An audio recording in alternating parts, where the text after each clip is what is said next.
So I was at the restaurant with this young guy, and I say, taste the soup. He said, I don't want to taste the soup. I said, taste the soup. I gave him the spoon. He said, I can't taste it. I said, please just taste the soup. He said, where's the spoon? I said, aha! Aha! You said you gave him the spoon, though. That's my best Jewish. That's my best Jewish old man. Okay. Hit it! I thought you were doing the intro. Well, I was doing the joke before the intro. Oh, okay.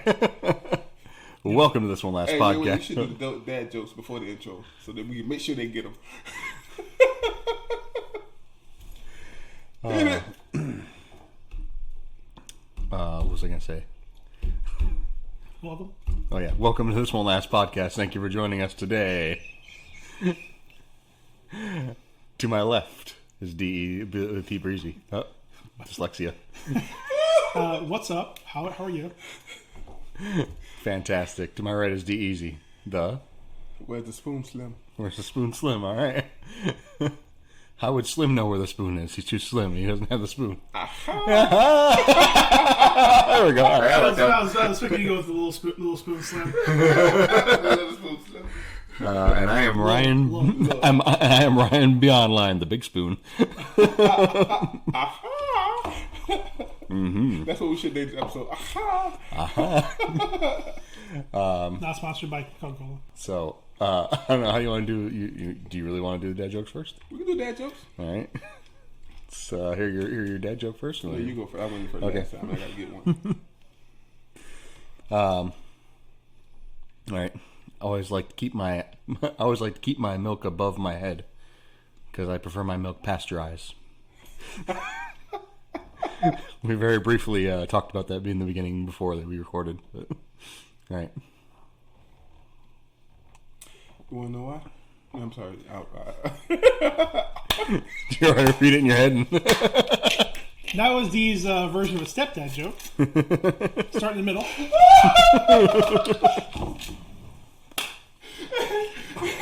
He don't get the punch. He don't get the joke. He just get the punchline. That was good.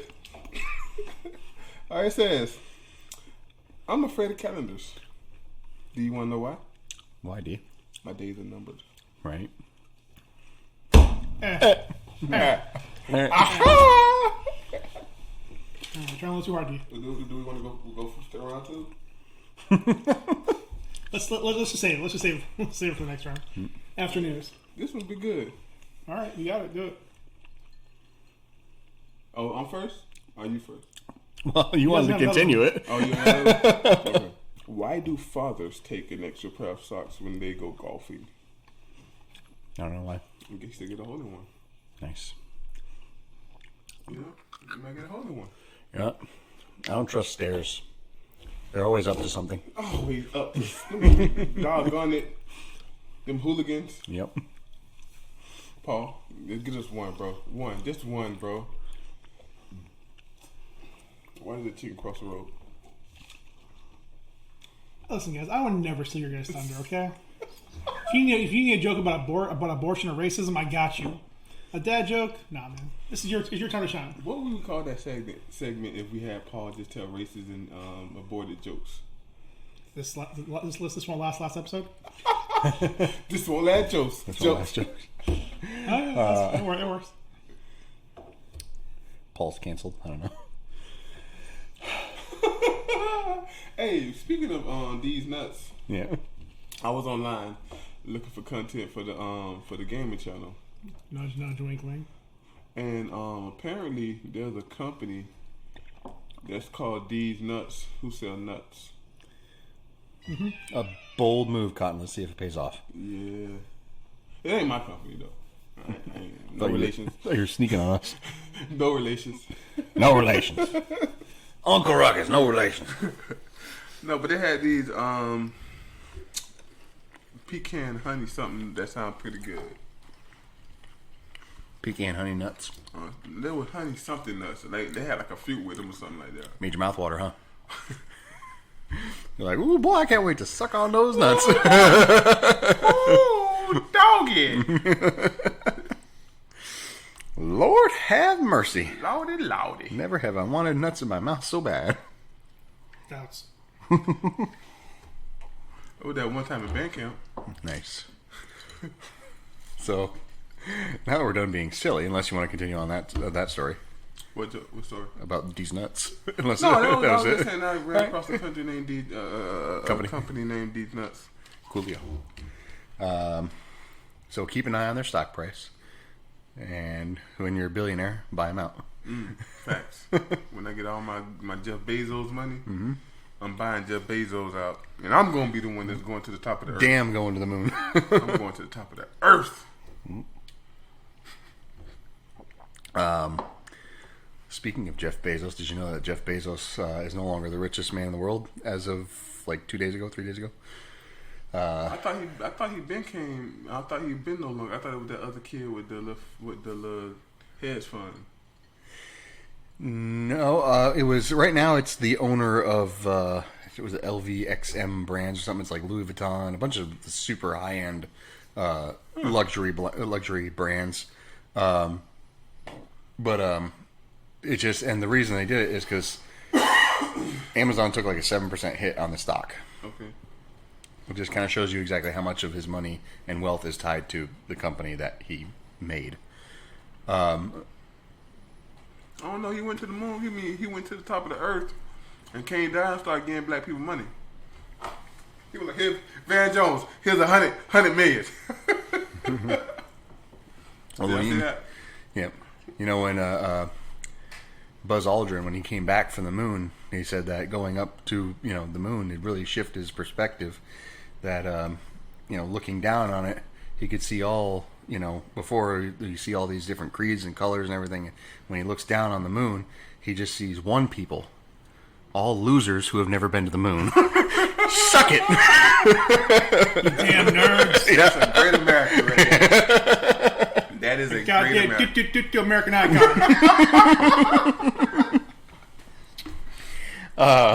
Quick question. Sure. How different would you act after you got back from the moon? It just be like immediately after? Because I guarantee you that if I ever took a trip to the moon and came back, I would 100% do the moon's haunted joke. Just go grab a gun. Moon's haunted. What? Moon's haunted. Bro, first of all, I come back. I'm wearing my little Moon 3000s. I'm wearing them everywhere. I ain't taking off my moon shoes. I'm going to put a little Nike sign. We're going to be stepping all over. I'll be at the NFL games. Hey, that's the man went to the moon. You doggone right. You should have been there. I would either be crippled by depression, knowing that my life's already peaked and it's all downhill, What do I go or for? just straight hot dicking everywhere. Oh, definitely. Bruh. I'd be that asshole every 10 minutes. Hey, where were you last week? Oh, me? Oh. Let me tell you. Y'all should have seen Pluto. Y'all should have seen it. Yeah. There certainly at least would be an element of, like, all new dick swaggery. In which you could just be like... Matter of fact, that'd be your name. Yeah. In which you could just be like, literally point to the sky and be like, I've been there. Yeah. Bruh, imagine like you been with the chick in the little tender moment. Listen, baby, next week I'm going to do you a favor. We going to the moon. I've been there before. I can show you around. I know some great places. Oh, there's this one on the west side of the moon. Oh, you got to go over there. It's great. Plenty food. Water everywhere. The moon? Hope your ass likes cheese. If the moon were made of cheese, would you take a bite? I know I would. All seriousness. Oh, now we're getting serious. Okay. If you could go to the moon, because they're planning on doing like building a space station up there. If you can go to the moon and say, okay, be a janitor or something like that, would you do it? I wouldn't go to the moon if I was going to be mayor. Yeah. I'm going to go with no on that as well, for a numerous amount of reasons.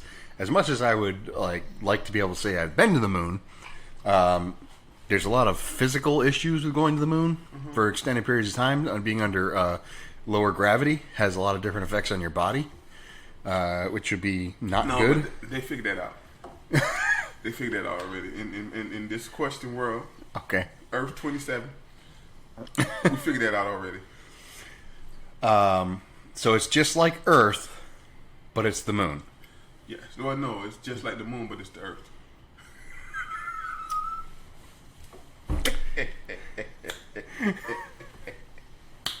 I'm not sure I follow your scenario right now, Dean. No, but Sam. They figure out artificial gravity. So Yeah. wherever you go, it's like the same gravity. So that way your bone bullshit isn't a problem. Yeah. Okay, then definitely not. Because, like, there's nothing about it that would be unique. Like, just that it would be in a different spot. And, like, you'd probably have a lot better view of space, I mean. Which would be cool, but...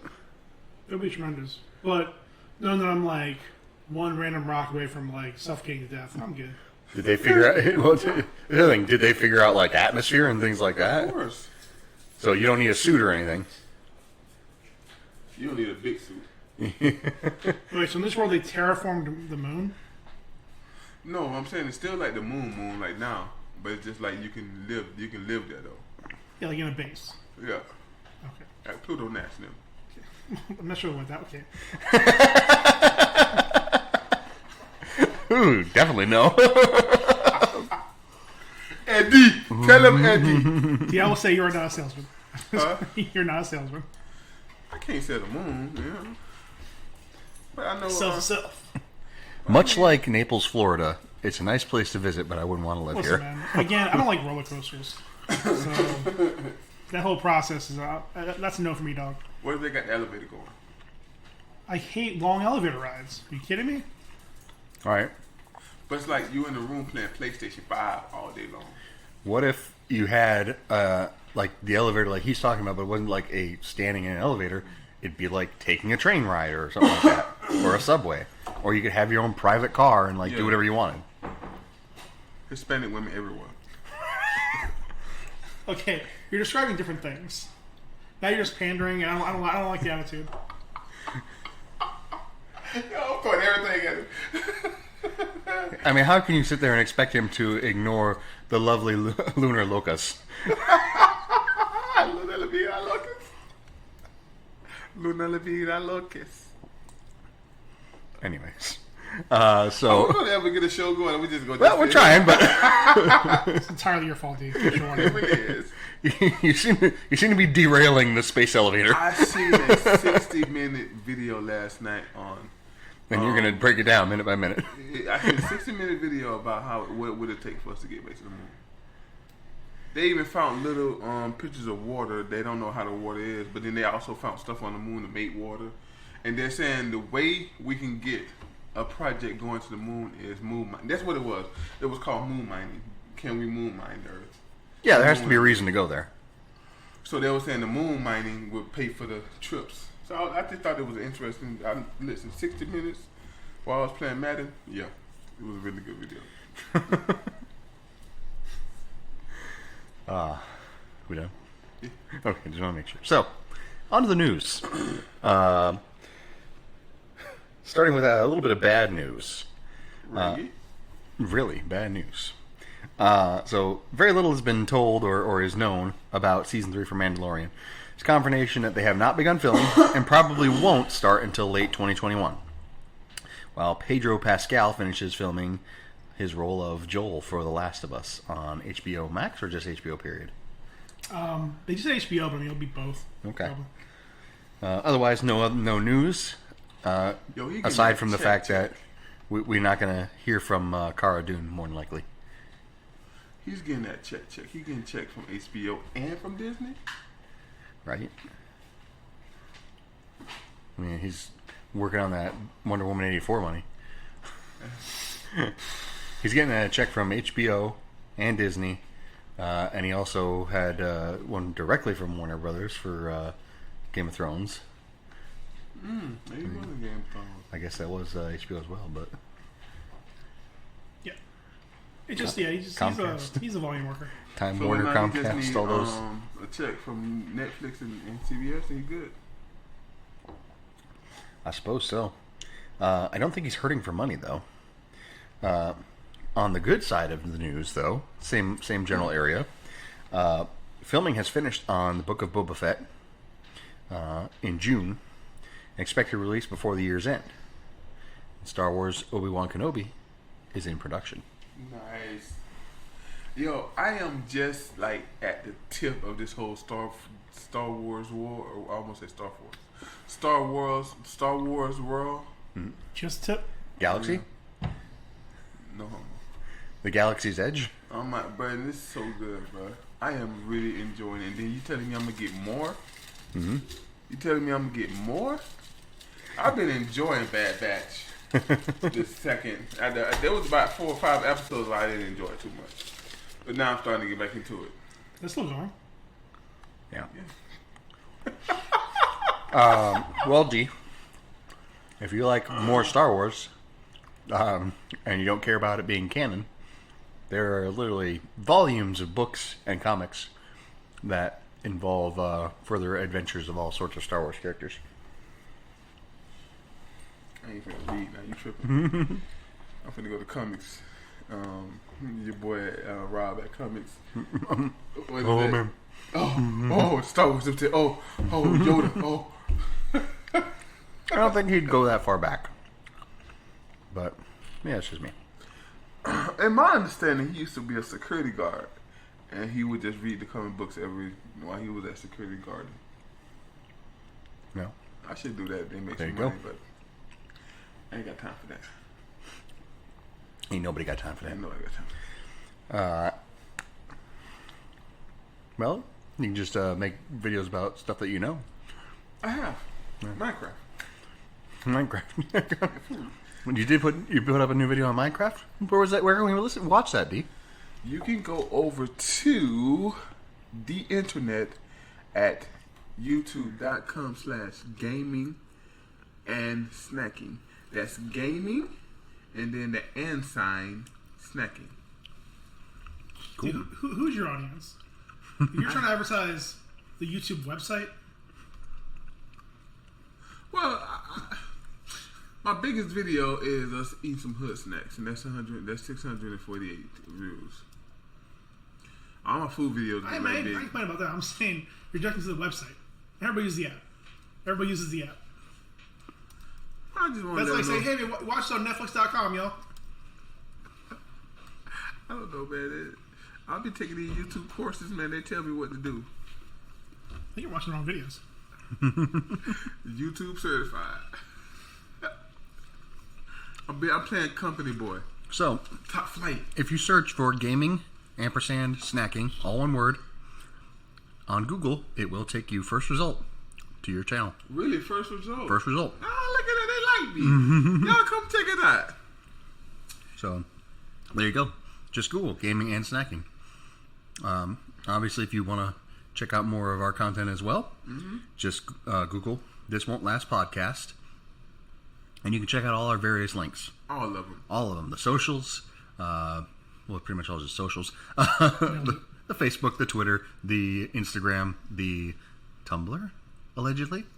Yeah, it's there. I mean, nobody interacts with it, but yeah, it's there. Nobody interacts with any other stuff either. But also the YouTubes. And you can check out our videos on the YouTubes. And I guarantee y'all won't hit a like. I bet y'all won't. I bet y'all won't subscribe. I have heard only people with the giantest penises like This Won't Last Podcast and gaming and snacking. That's why we have no followers.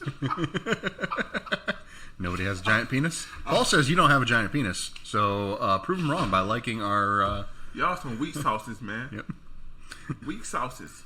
You're not weak sauces. You are the best sauces. You have the biggest penises, but you got to prove it. Yeah. You gotta slap that big old thing down on the like button. If you was to know your penis size, hit like. Ladies, you too. Just drop them out. Just whip them on out. Uncurl them. I bet you won't. Red carpet dick and just roll out. You show us yours You know what? by subscribing. Nice, I like that. That wasn't on the list either. Anyways, we'll talk about that later. Okay. So, continuing the news. This is sports news. So, should I read this as Howard Cosell? Sure. Bryce Young, the quarterback for Alabama, who has not started a game yet, has already signed over $800,000 in endorsements. That's cool. While recruiting in Texas, Nick Saban said Young has been offered well over $1 million. Wow, that's good. Interesting. Yeah, that's so cool. He's only played a handful of games and like cleanup duty at the end of the games. I think like 21 passes total. So, when did the whole thing go in effect? About a month ago, right? A month ago? So we're already seeing people, young athletes, adult athletes, Yep. making money off of their own name as opposed to the organizations that they play for making money off of Yeah, them. a bunch of players already signed with different agencies and stuff. I know the quarterback for the Canes and a bunch of other quarterbacks all signed with like NII or something like that.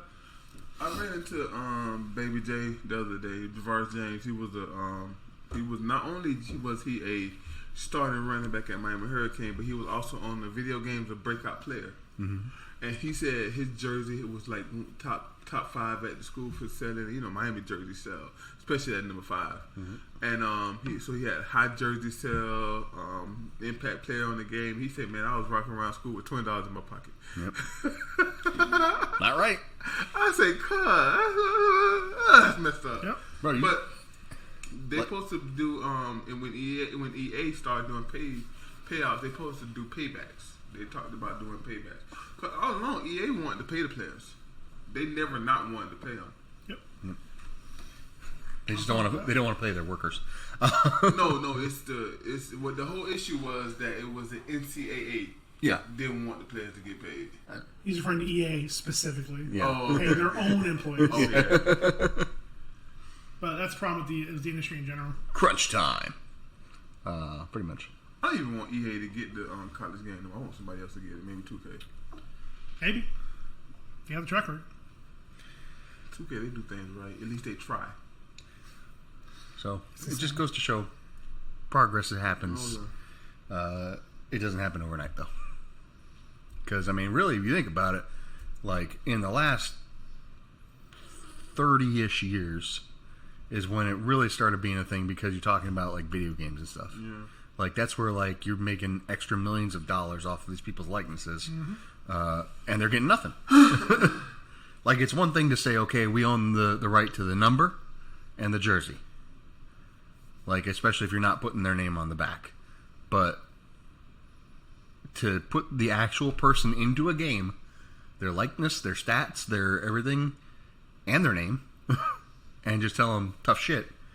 Dude, if you try to do that in fucking Hollywood, put somebody into a movie and not pay them, You'll get sued. you'll be done. Yeah, like, You'll get sued. You get the SAG on you. You get fucking You'll get a Black Widow Suing. Yep, that's happening too. Are we not gonna talk about that? We're gonna talk about. Put it in the doc, but Sweet. anyways, good direction. Good for him. Good for him. Yes, Lord. Um, Let me just say this also, man. You take a player like Reggie Bush. Mm-hmm. Reggie Bush was so good that he actually won the Heisman Trophy. But coming out of high school, he had nothing. His family had nothing. And a lot of people don't realize with a lot of these kids, black, white, whatever, when they're in poverty, their child, your kid is used as a way to make money. He goes out and get a job, and he pays. When I was coming up in high school, I had to pay the cable bill and half the light bill. I always had a job. I had to pay half the bills. You get what I'm saying? Yep. That's in high school. So imagine now you're going to college. That's money out of people's pocket that they really need. So Reggie Bush, he would get his money and they spending it and everything. But I don't blame him not one bit. It was bad that he broke the rules, but the rules were stupid. yeah. Oh, again, let's be clear. He wasn't the only one breaking the rules. Well, no, of course. He was the only one breaking the rules Gators. on that team. He was the only. He wasn't. Every team has that. The Gators. But again, like I have had people at work talk to me about it because, like, you know, I'm a very vocal Miami Hurricane fan. They're like, so what do you think rules were now my players getting paid? No comment. Let's move on.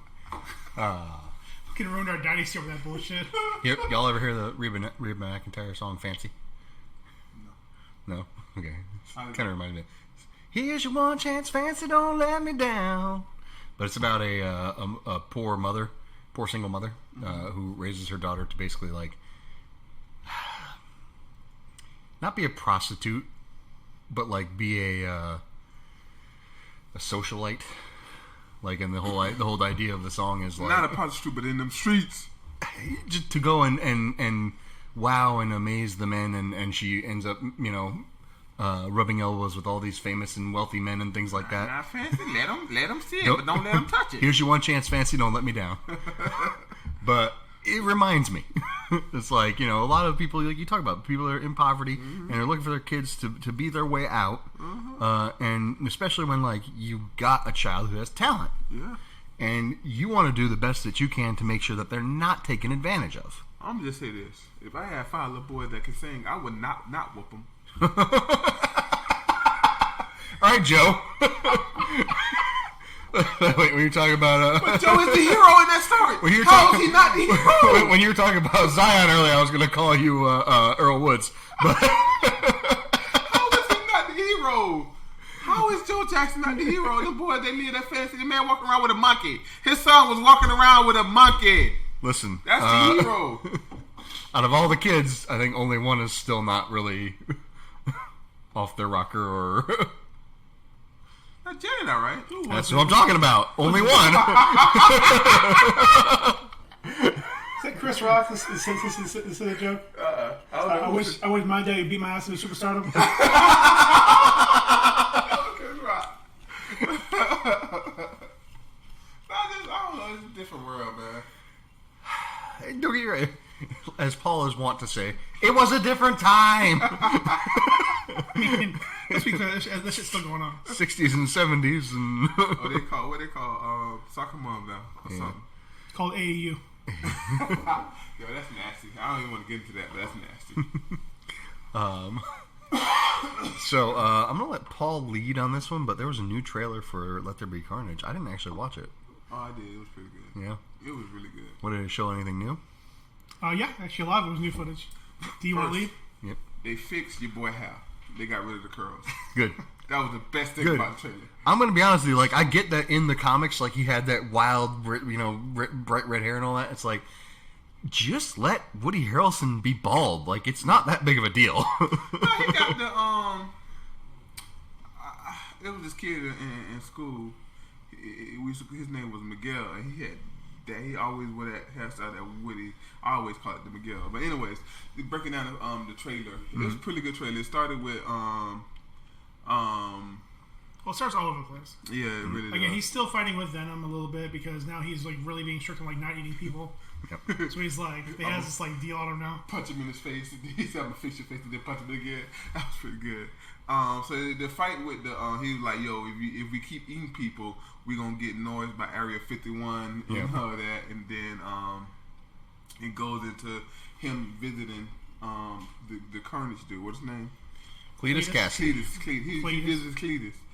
And his mama named him Cassidy. I can call him Cassidy. His mama named Cletus. I'm calling him Cletus. So he visited Cletus. Cletus talked to him, and at the end he bites him. Mm-hmm. And he was like, "Oh, that's blood." Yeah, that's like his thing. He loves blood, people, so he like, which is, and again, it's. I don't remember exactly, but I think that makes more sense. What happens in the comic? How he gets the part of the symbiote? Just happens to be some amount of symbiote just falls around off, and yeah. Whereas there, him biting it and like sucking on it a little bit, no homo, getting it makes a lot more sense. Then he turns into Carnage, gets out of jail. From what seemed like to me, he is making other Carnages. Like he's going around giving. So there was something they showed too. They showed a girl before she gets the symbiote. They show Shriek. Yeah. Before she gets it, she's just like a chick who like screams loud. Yeah. Like has the Black Canary ability. Interesting. That's weird. Yeah. She just like, again, it wasn't like a normal ass chick or like some prostitute. It was just missed like that one. An actual like metahuman, actual like mutant or something. I don't know. I missed that. Yeah, they show her a couple times. They show her once like she's like strapped down, like just kind of like yelling into the air. Then another time she's like out, and I think he breaks her out and goes off. And that'll probably be either later on, either she's fighting with him or gets symbiote at the end of the movie, whatever it's going to be. Yeah, then, more fighting and stuff. Yeah, and then there's trying to tell a story too, how they are against each other, or how he's trying to continue on the good road. Yep. While Venom is trying to I just want to eat. I'm hoping it's not indicative of the movie, but the trailer was way too visually dark. Yeah, very dark. I mean, thematically, yes, but also visually. Like, it's hard to see what the hell's going on. Yeah. It was really hard to see who was what. Then Carnage gets out, and I guess Venom sees him for the first time, and he turns into the guy. He's like, "That's a red one." He gets scared. He's like, "Come on, you got to come out now." And he like, "I let everybody you come out." He's like, "Oh yeah!" And then they fight and see. Solid commercial. That shows a lot more footage. Good. I'm more optimistic for it. I'm super excited about it. I thought the first one was. You're super excited for everything. I thought the first one was very alternacious. Sure. Can we edit? Can we edit that out? Nope. Nah, we can edit that out. It sounded good in my brain. So, speaking of awesomenacious, We did it, guys. We did it. currently That's the name of the show, huh? on Rotten Tomatoes, The Suicide Squad from James Gunn I'm excited. has a perfect rating. 100. 100. But Perfect rating. But I went back and I seen that in 93 though. Editor's note. Now it's on 96. 96. It was 100% when it premiered on Rotten Tomatoes. Everybody's a critic. It was like 43 reviews. Now it's down to 96. This is like, I mean, premiered higher than Avengers Endgame did. Yeah. Yep. So First of all, I'm gonna tell you why. They got my boy Alba in the Idris. actress. Iba. it's like Jessica. Scalb. They got Idris in there. Idris. Yep. I'm dull. In it. Isn't It it? seems good. It looked like it's gonna be good. From the trailers that I've seen. I just think that it's gonna be a different movie. I think it's gonna be different than the last movie, which I enjoyed the last movie. Yes. It's Thank God. Listen. Okay. So again, like I don't want to go in more into the Suicide Squad than we already have. We've talked about it more than times we want to. There's clearly two different movies that were made. There was a movie that Ayers made originally, and then once they saw the response to the trailers and the success of Guardians, they tried to course correct and make Guardians of the Galaxy dark. And the whole thing came from the response to the trailer park cut of the trailer. Oh. So like, basically, they had the movie. They hired this company, Trailer Park, which is known to cut together a bunch of different clips and make it look all exciting and this and that. And they're like, "Oh, we like that better. Let's do that." And apparently, I'm assuming you watched Mr. Sunday Movies as well. Yeah. Apparently, they made both films, or they cut both films, and they presented it to test audiences. And the response from the test audiences was that they hated both of them. So there you go. They reshoots and well, it's too late now, so let's just put it out. Yep. Yeah, like the songs are like in weird place. Like it's a very weak ass movie. It just doesn't make sense. It's like the only character who gets any kind of development is fucking El Diablo. El Diablo. Yep. Like he's the only character that actually like has any kind of character. It's just Hey, that's the one I like the most. Yep. not surprising. He was like, he was the only actual human being in that movie. Yep. Yeah, the rest of it was just a hot mess. Yep. But I'll be glad if we get once the movie comes out this weekend that we don't have to think about it anymore. I never have to think. I never have to. Whenever somebody talks about Suicide Squad, we know which movie they're talking about. The Suicide Squad. The. All capital letters. The. D.A. The Suicide Squad. It just looks fun. Yeah. I mean, so far all the reviews for it have been really good. The Squad. I've been avoiding them because I don't want any spoilers. Oh, I just looked at 100%. I'm not gonna read any reviews. I mean, as soon as I realized that they were doing Star, I'm like, all right. And it look like they doing spoilers off the rip. These reviews. Probably some of them. I don't think that there's a whole lot of spoilers to be had. Because I think this is going to be its own thing, more or less. It's going to take place in the universe and maybe have some effect on the universe of the DCU, but I think they realize how far removed James Gunn's vision for this movie is from the rest of the DCEU. And they're probably just like, all right, let's just do what we want to do. Which apparently James Gunn went on Twitter and said that Warner Brothers basically said, like, do whatever the fuck you want.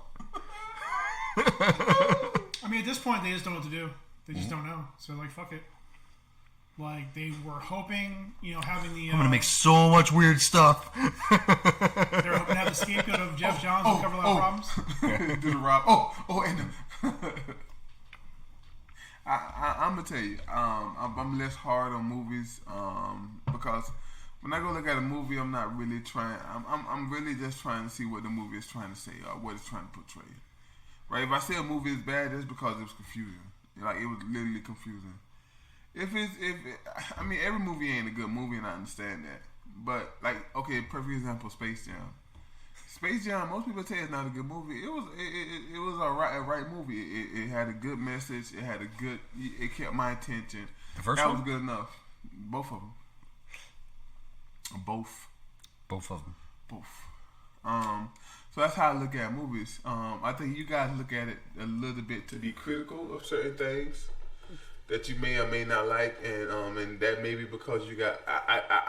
The way I say it would be for me is if they made a bunch of Bible movies, because that is a piece of literature I know like the back of my hand, kind of like how you guys know the comic book stories. I mean, there's no books for Space Jam, but. My problem with Space Jam. Listen. Space Jam. I'll say this: the only positive book Space of Jam James and Jam. Trying to say a word, but I can't figure it out. Just felt bad for the people who. I just felt bad for the people who went to the theaters to watch Space Jam. Like paying for a 2-hour commercial doesn't make any sense. No. I'll say this: I enjoyed both. I enjoyed the first one significantly more. Yeah. Part of that was time and place. Part of that is the banging ass soundtrack. Part of that is, to be perfectly frank, the first one was a significantly more streamlined movie that I didn't go into it expecting grandiose things. I enjoy them both. I'm not going to compare them to Endgame. I'm not going to compare them to Fight Club. I'm not going to compare them to Big Fish. Like, all those are movies that I enjoy for different reasons. I am critical of them for different reasons. Would I sit there and say that, Space Jam was a fun time?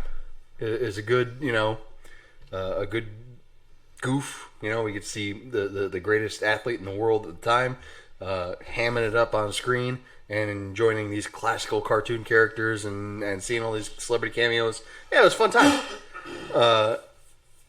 The new one, the new Legacy, it tried a bit too hard, but it was still fun. It was a little bit ridiculous. It wasn't a 2-hour-long commercial, but not having paid $15 to $20 for it, I don't care. Yeah, it was worth free. Yeah. But also it wasn't made for me, so... Yep. Yeah. But it was fun. It was half made for me, but... I say movies like that is looking to have fun. If they fun. They gotta be fun. It will funny, Cole. Alright. So, yeah. I don't know. Suicide Squad's going to be good. 100%. I'm certain of that. Shouts out to Endgame. Yep. Fantastic movie. Hold on. I gotta know. And I think I done asked this before, y'all to give me the answer that I want. Is there a better scene in cinema history when he says Avengers? A symbol. Is there a better scene? I'm gonna say if there is a better scene, it's got to be when he first called. What you call it? Them two scenes. I don't think you can get better. No, you're 100% wrong. There is a better scene. I'm just gonna be flat out with you on this one. It's on your left. Cap on your left. But see, to be fair, all of that is one scene. So, the whole Thanos fight is one scene. The whole last half hour of the movie is one scene. Somebody was talking about how theaters will never be the same, and they showed a video of when that happened in the theaters and how everybody was going crazy. And like, I'm not to agree. I don't think we ever going to see nothing like that again. Probably not. And again, that was 22 movies in the making. It was 10, 11 years of development to get to that point. Build up. It was a juggernaut. All right. I think it might be. Again, it'd be the last time for a long time where we have a movie with such cultural overlap. Yep. Not necessarily significance, because again, it's just a movie, but it will be a long time before we see a movie that will cover all categories. Like, everybody went to see Endgame. Everybody. Like, not everybody went to see Lord of the Rings. Not everybody went to see Harry Potter or Star Wars or Avatar. Everybody saw Endgame. Here's why I say it's got cultural significance. Somebody else said it. I don't know who, but people like comic book movies because it's the last place they can go to see the good guys beat the bad guys. Facts. Because everything else is all shades of gray. Everything else is all like this and that and the other. And don't get me wrong, the characters do have depth and nuance. But at the end of the day, Tony Stark's the good guy. Cap's the good guy. Thor's the good guy. Thanos is the bad guy. And you can apply it to any other movies. That's my only critique about the movies outside of a lot of the Marvel movies is, just like for me, let Superman be a really good character, a really good guy, and unstoppable. Just let him be like what was that movie back in the day with Chuck Norris, Air Force One, where he took down the whole nation by himself. Alpha Force or no, yeah, it was not Alpha Air Force One. Delta Force, yeah. He took down the whole day. Steven Seagal was just beating up Jamaican people in Jamaica, bro. That was amazing. He was by himself. I think it's time to change topics because D is correlating the Avengers Endgame to Chuck Norris. I think it's time to move on. No, it's ridiculous. Chuck Norris is way too overpowered for them. Steven Seagal. He was breaking every bone on them Jamaican. So crack. Here's a. Oh my man, you broke my arm. Crack. Here's a debate to be had for another day. Is Steven Seagal the Hercule of 80s action stars?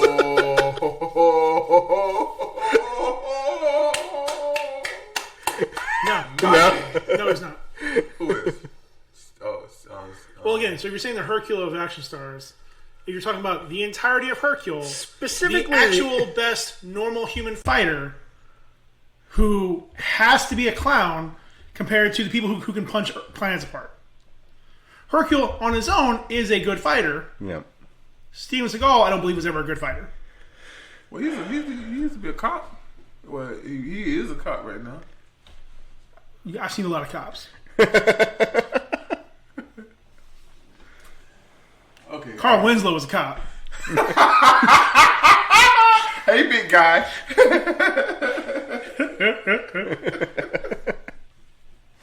All right, let's just calm down all that noise, all right? Where are we going in this show today? Where are we going? Steven Seagal jumping. We're going to Disney Plus. That's where we're going. Breaking Jamaicans and breaking Jamaicans and staking his name in. My mom used to believe that. I was like, Mom, this ain't real. I was a little child like, Mom, I know this ain't real. He chopped off Screwface's head, then Screwface grew another head, and they call him the twin Screwface. I'm like, is that the one where he dropped him down the elevator shaft? Yeah. I remember that scene vividly from my childhood. I don't know why, but that one stuck out in my head. Real good movie, though. Real good movie. Yeah. It's called Marked for Death. Yep. Go watch it. Yep. And he put somebody's eye out too. Yeah. And he has a ponytail in that one. Yeah. He was kind of skinny too. A little bit, yeah. A little bit more skinny. But that one and Under Siege 1. Under Siege 2, he died early. But Under Siege 1 was amazing. Nice. Okay. Better. We doing this. Better 80s action star. 80s, 90s action star. Steven Seagal, Jean-Claude Van Damme, Sylvester Stallone, or Chuck Norris. Like, who was the best? One gotta go. You have a terrible list. One gotta go? Only... Oh, to fucking get rid of Seagal. Like, that's not even a question. But in all their movies. Yeah. I don't even like Jean-Claude Van Damme. For the record, D, here's what you just told me. So let's say we're looking at current college football teams. Steven Seagal. The Gators. Steven Seagal is Jean-Claude Van Damme is UCF. Impressive for what they are, but still not there. Chuck Norris is Notre Dame. Notre Dame. Like, yeah, you were good back in the day. I'm glad people still like you, but you're never gonna be good again. Just go away. Steven Seagal is, let's just say, they're all the Pac-10 teams. He's Oregon, Arizona, all of them. Like, make a lot of noise, ain't doing shit. Whatever. Stallone is Alabama. I'm not happy with it, but he is. He's one of the top. He's the top 2 action star of the 80s, top 3 action star of the 90s, and he's still not that he's gonna be filling seats in movie theaters, but again, like, he made some noise with the Expendable series. I'm gonna be honest. I don't think we even put Alabama in the conversation because Schwarzenegger would be Alabama. Well, you didn't have him on the list. Yeah, so he's not. So Alabama is not in. But even there, I think also because he shifted away from movies for so long. Governor. Okay, here's what I say. I'd say he is more Ohio State. Schwarzenegger is more Ohio State. I don't like Ohio State. Because again, Alabama was gone for a while, dominating again currently right now. But they both have a ton of championships. They both had their periods where they were better. But out of those 4, who's the best? Who's your favorite? Not the best. Who's your favorite? I mean, out of Stallone and Schwarzenegger. No, out of the 4. Out of the 4, you said Jean-Claude Stallone. Yeah. I never liked I never liked the ballerina. Steven Seagal always pissed me off because he always looked like a fucking little fairy with his fucking flipping arms. Because he was either too skinny or too fat. Pick one, bro. He was never impressive physically. Chuck Norris has always been my favorite. He's good, but like he's my personal favorite version of Chuck Norris is when he fought Bruce Lee. Yeah. And he got beat. He was rocked then, but he was jacked. Yeah. Well, he was not like Jack, but he was fit. I mean, he looked like a fucking. His abilities peaked in the 70s. His notoriety peaked in the 90s. Mm-hmm. But again, he was always either like the straight to video guy or Walker, Texas Ranger. Like, that's fine. It wasn't from me. Like, I ain't trying to throw shade on Chuck Norris. I mean, he helped the internet start off the cycle of memes, but he was never in my list. I never watched Texas Ranger because I don't give a fuck about Texas or Rangers. Cordell Walker was a beast. Oh, huh? He'll go into a drug house with none but black people, and all the black people knew karate, and he beat every one of them. Our drug dealers learn karate. What you're saying is you like Chuck Norris because he beat black people. Wow. Drug dealing black people. Paul, you say it. I can't say it. That's a qualifier. Drug dealing black people. I'm not getting involved. Okay. Speaking of Disney Plus, I'm not sure how much any of us cares about this, but they released set photos for Hawkeye. Yeah, I've seen that. Good for them. Like some training shots, or like a room of like trinkets, or like clearly it wasn't like the real Captain America shield, and it wasn't like the real stuff. I think it was just like a room of like props and stuff. Okay. Which is just neat, I guess. I don't know, it's whatever. So a little description for the series. The future successor of Hawkeye, Kate Bishop, is described as a 22-year-old who's a big fan of the Archer, who comes off equally charming and annoying because she's a fangirl of Hawkeye. That's a weird thing to describe a girl as. Who's a fangirl of Hawkeye? Yeah. Mm-hmm. And Haley Steinfeld. Get it, Renner. Absolutely. And they announced the release date, November 24th. 2021, the day before Thanksgiving. Pop, motherfucker. None of this is true. I found this in like the little streets articles in the little streets. But they were saying that a lot of it is gonna take place of early on. It's gonna take place of like what he was actually doing while they were snapped, while people were snapped, his family was snapped. Yeah, I heard something to the effect that he was. It's going to take. There's going to be a fair amount of the story that's going to be his time as Ronin. Yeah. Yep. Yeah, it's disappointing. Yeah. Well, maybe it'll all be flashbacks, and maybe it'll be like him dealing with some of the stuff he did. So over flashbacks. Yeah. I mean, Black Widow was one big flashback. Wasn't a big fan of the movie, so. Oh, you didn't like that one? It was fine. Wasn't good. Sexist prick. Let's see back. You have to like it, or you have to like it, or you're also sexist. You didn't like Black Panther. What? You didn't like Blade. You didn't like the first woman that did the movie. What's her name? What? The first lady with the movie. I like. Captain something. Captain Marvel. You didn't like Captain Marvel. Oh, you like Captain Marvel? You don't like none of the black and brown and women stuff. You need to check your privilege, Paul. Listen, D. Just because you love everything doesn't mean I don't like anything. Everything always. Blade fucking slaps. For everything, always. Okay, so this isn't a time to talk to this. The DVA. The DVA. The D, very nice authority. You're a Dariant. Being over there, being a Dariant. Yep. A Dariant of yourself. All Paul Blade Dariants. slaps. Which one? Black Panther slaps. What? Which Blade? Yeah. I said Blade. There are varying degrees of Blade. Yeah. Like 1 and 2 was I great. didn't say Blade 2. I didn't say Blade Trinity. I said Blade. Wait. Blade 2 was amazing. Blade 2 is hot garbage. Here's it. Okay. Shut your mouth. Shut your whore mouth. Shut your whore mouth. Shut your whore mouth. It's got Okay, legitimately, I had this Norman conversation. Reedus going. I had this "Beef." conversation. Listen, ladies. I had this, It was Norman Reedus.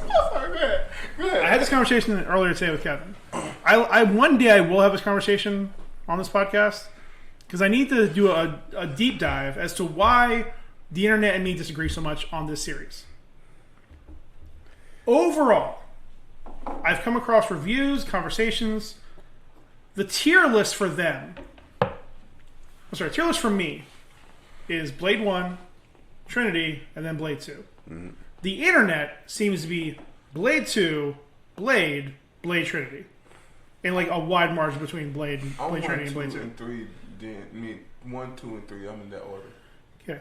I don't know where all the love for Blade 2 is and why it is. It was good. It wasn't better than Blade, first off. First of all, he was fighting Delta vampires. But he had... Variant vampires, vampirians. At the end, I cried. When she said, I want to see the sunshine. And he did like that. And Anyways, Hawkeye looks good. Let's move on. I ain't getting into this bullshit. Ain't getting into it. When they dropped that nigga in blood and he came up. Hawkeye looks good. Let's move on. I'm just saying, when he got dropped in blood and he came up. I'm just saying, I ain't talking about it.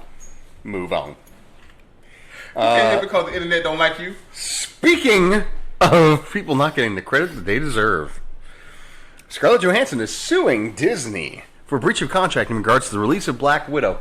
Allegedly, part of her contract would have tied to the movie theater ticket sales, which means that if they release it both digitally and in theaters, obviously that is going to take away some portion of her paycheck. And if that was the agreement that they made, absolutely she should sue them. The thing that I think people don't think about when they hear things like this is that it somehow affects them, like, directly. And really, it's just Scarlett Johansson getting at Disney and saying, you owe me some fucking money. Well, I would like to hear y'all thoughts because I heard a little bit of different. Well, here's my thoughts on this. There's a meme that's already been made about this. You remember that scene? I don't know. Do you watch Rise of Skywalker? Which one is that? That's the most recent Star Wars movie. I haven't.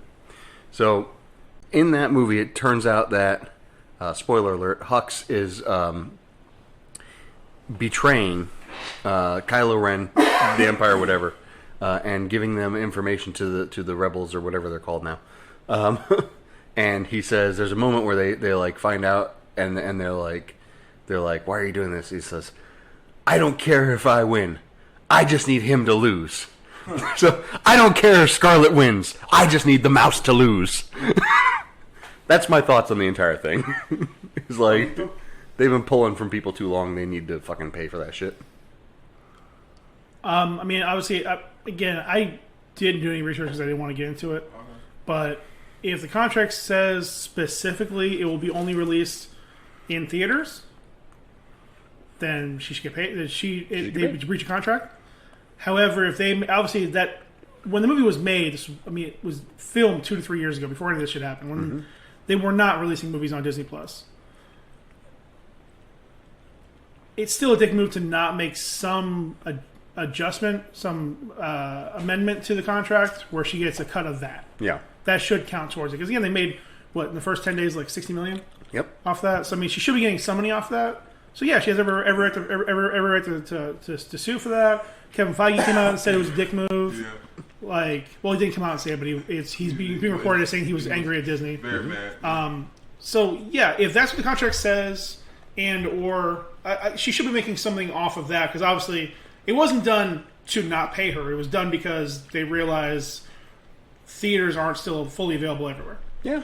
All right. So it's a smart move from a business sense. However, it happened, and again, like I know, like the drama came out from their lawyers that they were pissed, or the agency because they were pissed off that they announced they leaked her salary for the movie to kind of get the support less behind her on that, which is dumb because I'm like, why would you be mad about her making $20 million? Like, yeah.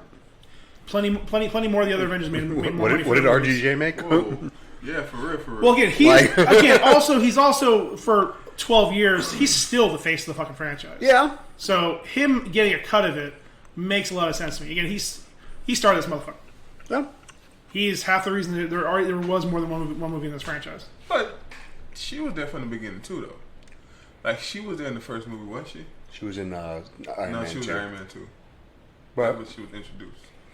Yeah, listen, she should get paid. Again, my point is not that she should make as much as Robert Downey Jr. I don't think anybody in the whole franchise should make as much around Robert Downey Jr. for the exact reason that Paul said. And because, perfectly frankly, he is the biggest star in there. Like, she definitely has some box office draw, but nowhere near the amount that he does. So, from my understanding, 2 things I want to push back on. Well, one thing with you I want to push back on. She has a whole team that has to get paid from this. Like she don't only pay. When she get money, her whole team has to get money. So like, her not getting paid is literally coming out of her pockets now. But my understanding this whole I feel thing, like you think I'm against it. No. I'm just trying to make sure. No, I'm sorry. You said something that. Anyways, but my whole thing is they said that Disney gave her a percentage of the sales from when it went $30 or whatever. They gave her a percentage of that. Right, but the thing is that her that's what I'm lost. Her payment was probably including ticket sales, some percentage of ticket sales. Okay. However, if they do not open it solely in theaters, that's going to impact the amount that she's paid, and she was promised more, or it was a breach of contract saying that when she signed the contract, it would only be released in theaters. No, but what I'm saying is, Disney say they gave her a percentage of the... right, they were probably contractually obliged to. No. I'm talking about of the... of the streaming? Of the streaming. That's what I heard. That's what I'm lost. Because if she got a percentage of the streaming... That was probably also in her contract. Well, like you said, that contract probably was drawn up before it was even the streaming network. Again, I would say this. That's confusing. It doesn't prevent them from owing her money. The 2 things that happened was, one, there probably wasn't a proper sit down before the release to explain what their business plan was and maybe to renegotiate percentages. 2, it may just literally be a parsing of words over the specificity of what was said in the contract. And 3, it's probably her last Disney movie, so fuck it. Mm-hmm. Well, what was get that money? Girl? They talking about the other girl might be doing the Lost of Kate Blanchett. Whatever her name is. Which one? I mean, if I Florence Pugh, the dog movie, I don't know what you're saying. Are you eat peanut butter? Cruella. Oh, you're talking about okay, yeah, Cruella de Vil, the what's her name? Kate something. No, it's not Kate. No. Emma Stone? Emma Stone. What the fuck are you talking about? Emma Stone is going to sue over Cruella because of their... Same reason. Okay, let them know. Give a shit. It's Disney. They have all the money. Again, what matters is what the contract says. At the end of the day, I get rolling your dice and say, fuck it, let's do this. If the contract says one thing and they did a different thing, then they have a good case. Do you guys think this will hurt Joe? Joe What? Biden? No. Black Widow lady. Scarlett Johansson? Scarlett Joe. No. I mean, I think she's 100% in her right to sue. No, I'm talking about her career. Do you think that this would be a negative spot on her career? Nope. I know she was supposed to be doing another movie with Disney. I think it would be a negative spot on her career if she didn't sue. I think that would give people the indication that they can just do whatever they want. Well, Hollywood is fickle. Yeah. Which is why you need to stand your ground. They don't like suing in Hollywood. Oh yeah, they do. They love it. I'm talking about that from a standpoint. Regardless, now we're over a year into films being released on streaming services directly. Mm-hmm. Again, these are obviously the most notable one. I don't know if there were agreements made to the other actors, like the ones who were in the Pixar movies, or the Mulan series or anything like that. I mean, granted, none of them were as big names in Hollywood as Scarlett Johansson. Well, I think there's also a different level of commitment to that. If you're just doing voiceover work, it's different than now being on set and doing stunt work and doing. You're right, but again, it's time put in. Again, it all comes down to what the contract says. You're right. So, none of us know. So I just thought it was interesting, but like the thing is that to me, it's not clear because I would think if Disney shared some of the Disney Plus box office, that should suffice. It's not as much. What? Who's to say that the movie was going to make more though? You know what I mean? Like we still in like COVID. Just from a monetary standpoint of how much people are paying for the service, what they're paying per one, and how many people are going to buy that, plus the fact that, like, okay, we already talked about it before. If you got a whole family of 5 or 6 people paying $20 or $30 for the Disney Direct, then you're missing out on a lot of extra money. But what I'm saying is, who's to say that family was going to take their kids out? You know what I mean? Because they would. It's not in time of COVID. I don't know, man. That's my only thing. Is I feel like that's looking for an excuse to say no. But yeah, no, bro, there's a lot of people out there that ain't ready to take their kids out. The argument is if they would have waited to release it until afterwards. I thought they should have waited. Me personally. I thought they should have made this movie before Captain Marvel, and I wouldn't have given a fuck how long they postponed Captain Marvel. That's a whole different conversation. Yep. I think this is a much better movie than Captain Marvel. I thought so too. Even though I liked Captain Marvel, I thought this was better. But I just think that Disney put themselves in that position. They should have just waited.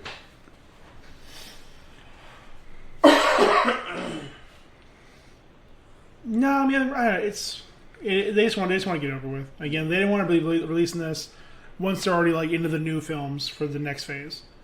This should have been the end of the last phase. But here we are. This is the first gripe between Disney and your boy Freddie. So it's going to be interesting to see how it goes on. Well, again, it's the first one it's gotten public. Well, and even that, again, it was just like, it's still hearsay. Like, he didn't come out and say anything specifically. Yeah, it was just leaked.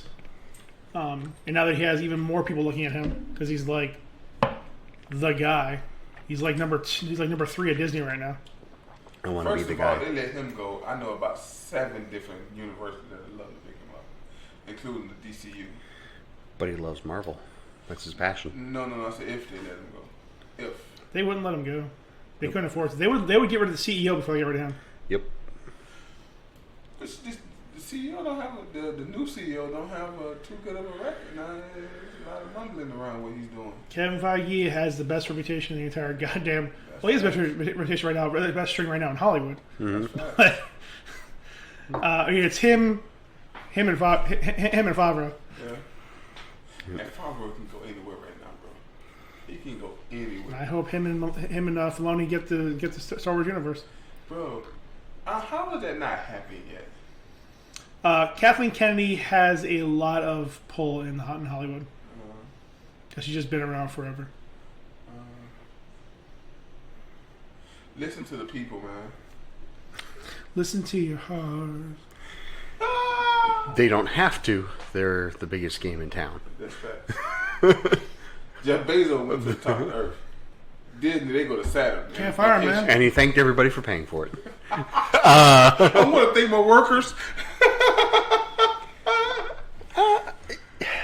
I don't want to get into that. Get the next day shipping.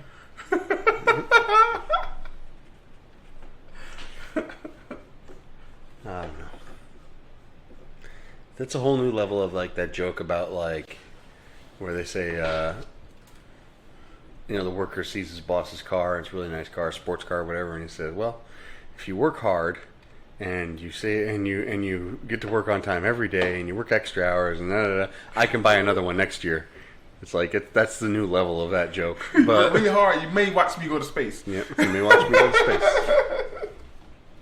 To be fair, I don't know. I can't think of how that. Listen, it was gonna happen. Like you can't fault the guy for it's been his dream since teenagehood, and B, as the company as big as it is, it has to go in that direction. You look at all the other gigantic companies like that. Tesla does it. It's not Tesla, it's SpaceX, but they do it. Virgin Atlantic has done it. Virgin, Richard Branson was before him. I think you got me mixed up. Listen, if you a billionaire and you doing your fair share, ball out. Go to Jupiter. Go to Jupiter. But it's just the thing, a lot of articles that's coming out where, I don't know how this is true. It was on the live stream that I was telling you about, a guy that was literally at the factory said he left off the delivery vans because you literally can't stop and go to the restroom. You literally have to use the restroom in the cup. But that's not like a new thing. No, I'm just saying. I'm saying the fact that goes on, whether it's a new thing or not, the fact that goes on, like, bro, like, little stuff like that. And I'm not just looking at. I'm saying little stuff like that you hear that makes you look at him sideways and say, "Yo, that's kind of messed up." I keep hearing that. All right, I keep hearing about that. Mm-hmm. What would you have them do? Install a bathroom on the truck? No, just have them go to the stores. They can go to the stores. Okay, they can stop that's off. not like a thing that they can't do. It's just that it's not really a good situation. No, the way he said it, like your route, you're not allowed to stop. Okay. And this is not just one person saying this is multiple states are people from multiple states are saying this. This is a big thing. So I mean, 400 million people. I'm not trying to shield for him or against him. I'm just telling you what I hear and how I feel about it. You may feel differently, and that's perfectly fine. Right. But the thing that I'm trying to say is that you're gonna hear people saying things like that, and you're gonna hear a lot of people saying things not like that. You know, if somebody say DeLacy is this, DeLacy is that, that's fine if it's not so good. You know, people say, oh, DeLacy a jerk and all that. But it's something when everybody's saying that, or a large amount of people. I certainly don't think everyone's saying it. It's a large amount of people saying, and it's being reported to. There's a lot of people being reported on and being talked about, but there's how many people does Amazon employ that aren't saying things like this? I don't know. Well, because you're not looking for that. Well, you're listening to the people saying, "Oh, it's just the worst" and everything, and like that. And you're not looking for the people who are saying, "Nope, it's good, fine by me." But maybe there's nobody saying that. There's definitely people saying it. Why come people aren't coming out saying this is not happening? Like people are not coming out saying it's not happening. Point yourself. No, well, man, that's a fact of the delivery business is that you don't always have time to do that. It doesn't matter whether you work for Amazon or UPS or USPS or USPS or any of these delivery companies. Yeah, you're on a tight schedule. That's the way it works, bro. Like, it's not Amazon. Like, when I start hearing FedEx people start saying, I'm going after them too. I have a problem with them. All right, just Google it because it's out there. I'm not looking at it. I've never heard of it. There may not be as many people just like flat out calling criminality. Okay, sure. Then you haven't been looking. Matter of fact, At my gate, it was FedEx guy actually came in. And I had a used guy from FedEx who used to complain because he always wanted to come to our back door in one of my stores, and I told him, "Why don't you go up front and drop the package off at customer service?" He said he didn't want to walk through the store because there's a liability issue. I mean, that's very. Because what if he slipped and fell? That's very. But that's bullshit. I agree. But that's very different. There's certain people who are just like that. My experience with one FedEx driver, this is one. He asked me, can he use the restroom? And I let him use his restroom. That's just one. Okay. That's my experience as far as I've heard about this situation with the FedEx restroom. So your one person confirms the entire thing for the whole company. No. I said my experience with one. I made that clear. My experience with one guy. That's what I said. One guy. I'm not saying he speaks for everybody. I said with that one guy. He asked to use the restroom, and I let him use the restroom. I've never had any USPS people or any of those people ask to use the bathroom. It's just USPS, USPS, UPS, FedEx, any of them. None of them ever asked to use the bathroom. But our bathroom is somewhere in the store. Yours is probably right there. Yeah. It's just one Hispanic chick that works at USPS. She is so fine.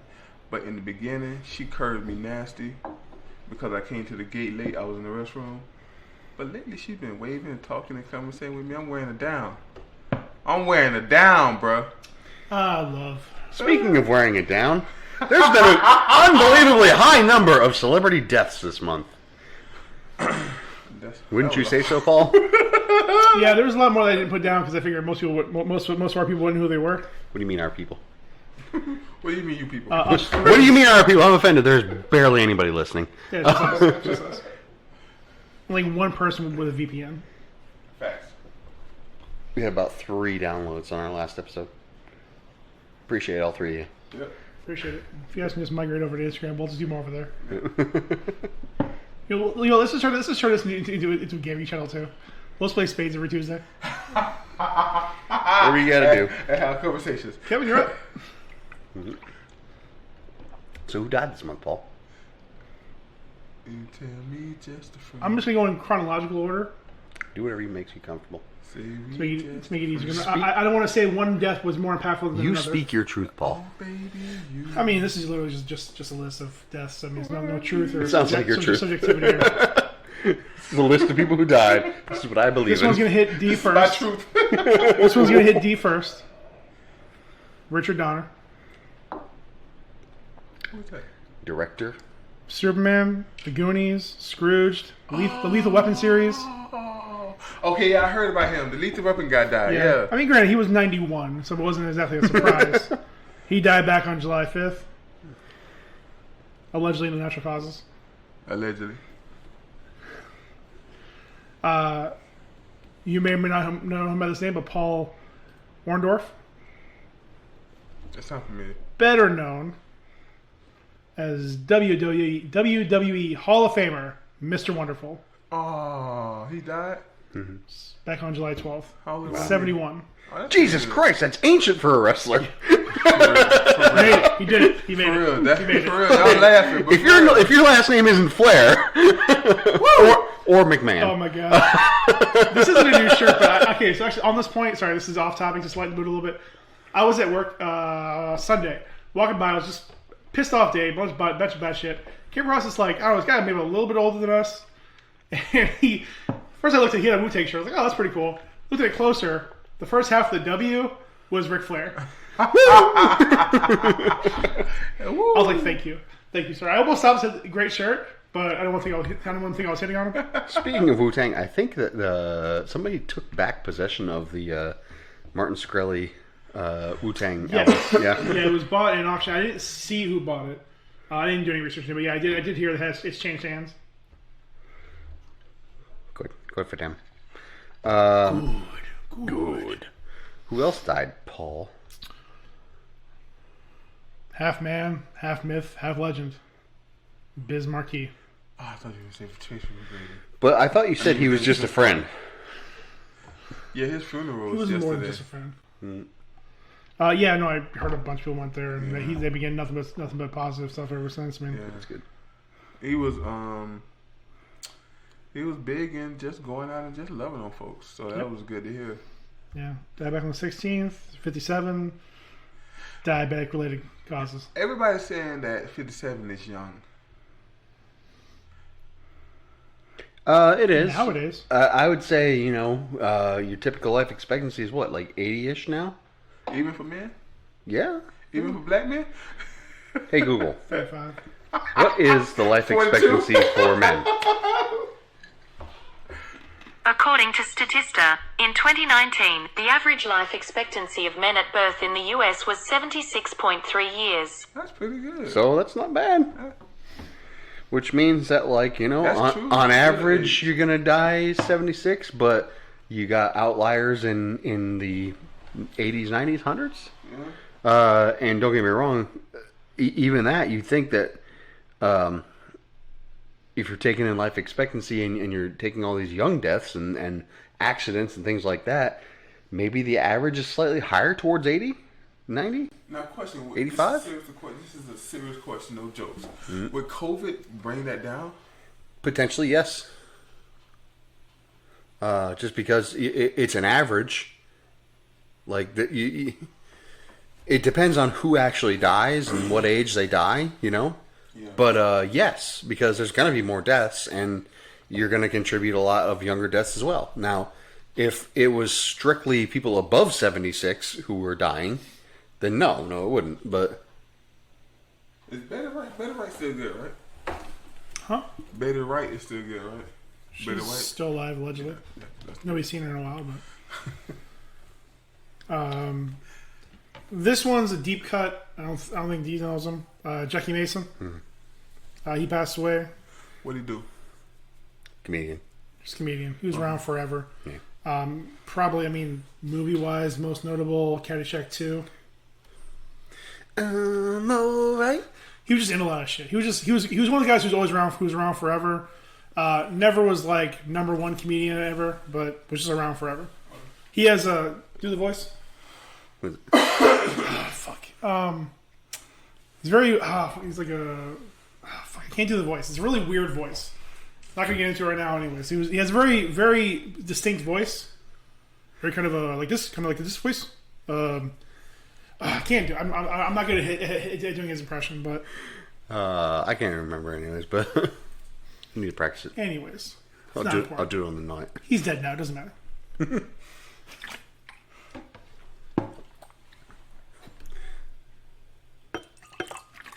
Paul Bearer. This one's for Ryan. He's looking at me. He is. He's looking at you, kid. He's making too much noise. I'm trying to avoid him. It's true. Joey Jordison from Slipknot. That's a tough one. I'll tell you why. Several years back, Joey Jordison is one of the best drummers in rock music.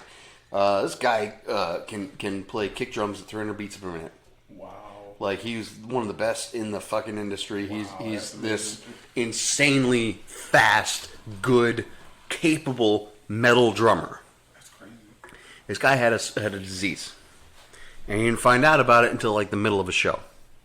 And basically, it was some kind of a neurological thing that basically caused his legs to not work. He had to be carried off stage. He was taken out of his band, and he went through a lot of different things ever since that he left. And the man died this year. How long ago was this when you found out? Not that long. Not even 10 years, I believe. Like, it's very sad because the man was an astonishing talent. And just this one huge roadblock hit him. And I don't know if it was something that he knew was coming or if it was just something like once he had it, he just progressively got worse. And then just like they determined, oh, this is what the problem is. Yeah. You're never going to drum again. And then it just got worse and worse and worse, and now he's fucking dead.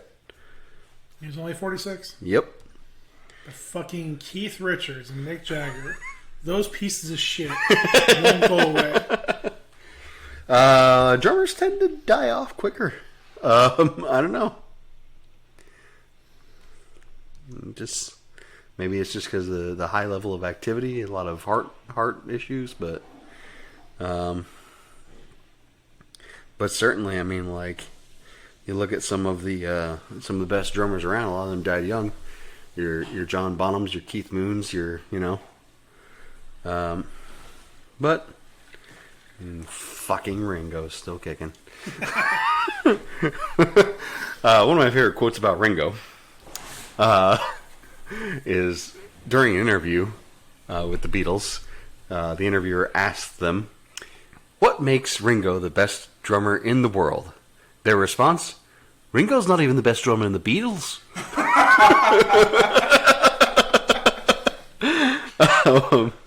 Yeah. Oh yeah, and you know the shitty part about it? He was one of the founding members of Slipknot. Yep. If you like Slipknot, that's a huge fucking blow. Oh, was he? 46. That's young. That's young. But 10 years is old, apparently, to my knowledge. I don't know why I thought 57 was So old. 2013 is when he left the band. Transverse myelitis, neurological condition that left him unable to play. Now, did he die because of that, or was it something else? I believe so, but I'm not 100% sure. If nothing else, it's probably complications from it. Yeah, a lot of times with those muscle disorders, it messes up the rest of the system fairly quickly. I mean, 8 years with living with it. I mean, That's a win. I don't know how much he went through, but He probably was in a lot of pain. First of all, when you... Okay, I'm not nowhere on his level musician-wise, but, like, if I didn't have the ability to play music or make music, that would suck so much. And I could just imagine being, like, on his level and then losing a bit. The kick drum, you need your legs. Oh no, and he's in a genre where it is heavily Gotta be, about bro. kick drums, and you're talking about like the kind of music that just fast paced fucking kick drums. I just got a cramp doing that. But Work it out. no transverse myelitis for me. There we go. But man, no, it's kind of crazy. Like, it's a shame. It's 100% a shame because like he was one of the best there was, and then he just lost all his fucking ability because of a disease. Mid-show, from my understanding, and carried off stage, and then gradually they just were like, and I guess he said it was a surprise to him that he was out of the band, but they kicked him out. Had to, couldn't play. Like, Wasn't he the founding member? he was one of the founding members. You're right. But Bro, I don't care if I would have had to give him just like a tambourine or something. He was well, it's funny that you say that. I ain't even making jokes. I'm serious. It's funny that you say that because one of the things that Slipknot is known for is that they have a very wide range of percussion instruments. They got guys who play like what are essentially fucking trash cans. Like Hey, bungle. like it's kind of like that. It's like a big ass fucking bongo that they just Yeah. like, and they couldn't have found something for him to do. That's what I'm saying. Background vocals or something? Maybe it's just that they realized that there was something wrong and he needed to take time off and he didn't want to. And like, there's a lot of things that could contribute to it. Was he missing shows though? Well, I imagine it was after he couldn't use his legs anymore. Well, I mean, more I'm talking about like if they did find another instrument, could he not show up to play? I think he's just a drummer. I don't think he like could play, especially not at the level that they would have needed him to play. Because you're talking about like a fast. I hesitate to say. No. I said you could find another instrument for him to play, and like a tambourine, banjo, claps. I mean, it's not like that, but yeah. I found something for him. But they play like fucking trash cans. They could have did something like that. But I guess if he couldn't walk, then I don't know.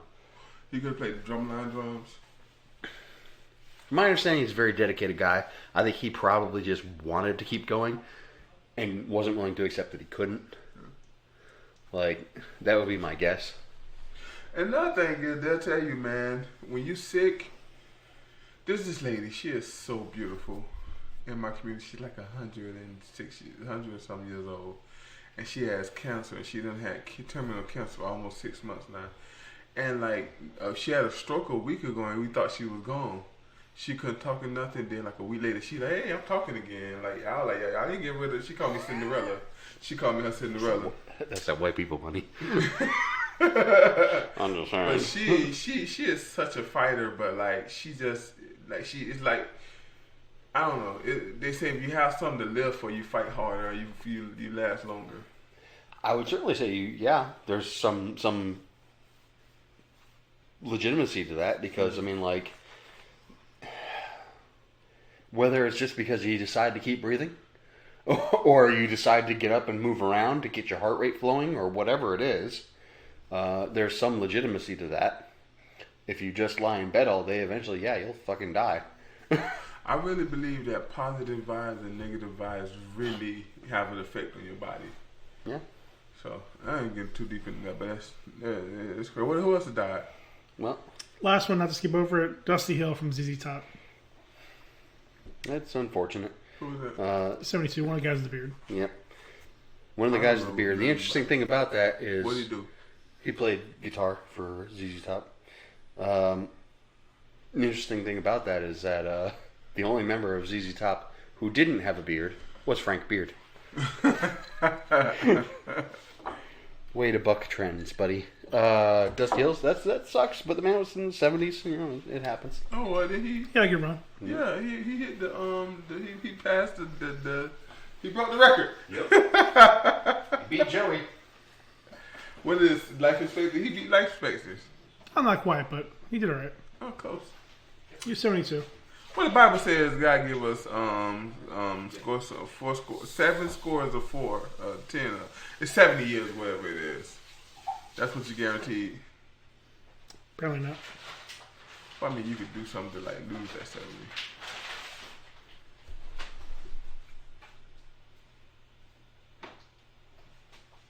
Like you kill yourself when you get 70, you just forfeited it. I mean, a lot of people don't kill themselves and die before 70, but alright. I'm just giving an example of one. Wow. Alright, let's keep this quick. Because we're running out of time somehow. Rick and Morty. Did you see it? Nope. Alright, perfect. It was the Voltron episode. Voltron. Or they called it the Gotron. Gotron. Yeah, Gotron, I believe it was. Yeah. Episode 7, Gotron, Jordison, Rick Vangelion. I'm interested. I like the fact that they bothered to reference Evangelion, Neon Genesis Evangelion. Yeah, that's the word. Despite it being an entirely different type of anime. This episode, how to describe it? So it goes from, they start off on a trip to Boob World with a whole song, and they Are play they both on the a beginning trip and the end. to Boop World, or are they coming back? Going to. Going to. That's okay. why Morty's so pissed off, because he wanted to go. Yeah. And Rick gets distracted on the way. They find... okay, how did I say that? You need to watch it. It really is one of the better episodes. A really good episode this season. That episode was good. This one, okay, so it starts off like a simple road trip. Then it turns into them making Voltron. Hard left. And then it becomes a mafia movie. And then straight to Scarface. And then just more crazy sci-fi shit. Bits of anime in between. And probably the first episode in this series where they make a hard story reference to a previous episode outside of Clone Beth. And that was more touched upon very briefly in the end of that one episode. But this one fully included it. Fully included the result, the conclusion of the episode, the Sperm episode, the worst episode, where there's a giant incest space baby. They reference it. They talk about the fact that it happened. Very specifically. Will we ever live this down? Really good episode. Summer's response to all of the nonsense of them, including, the fact that she made an incest baby. Oh no, we made an incest baby. You might be a clone. I only exist because you didn't abort me. You don't get the family you choose. You get the family you get. Which is a theme of the series.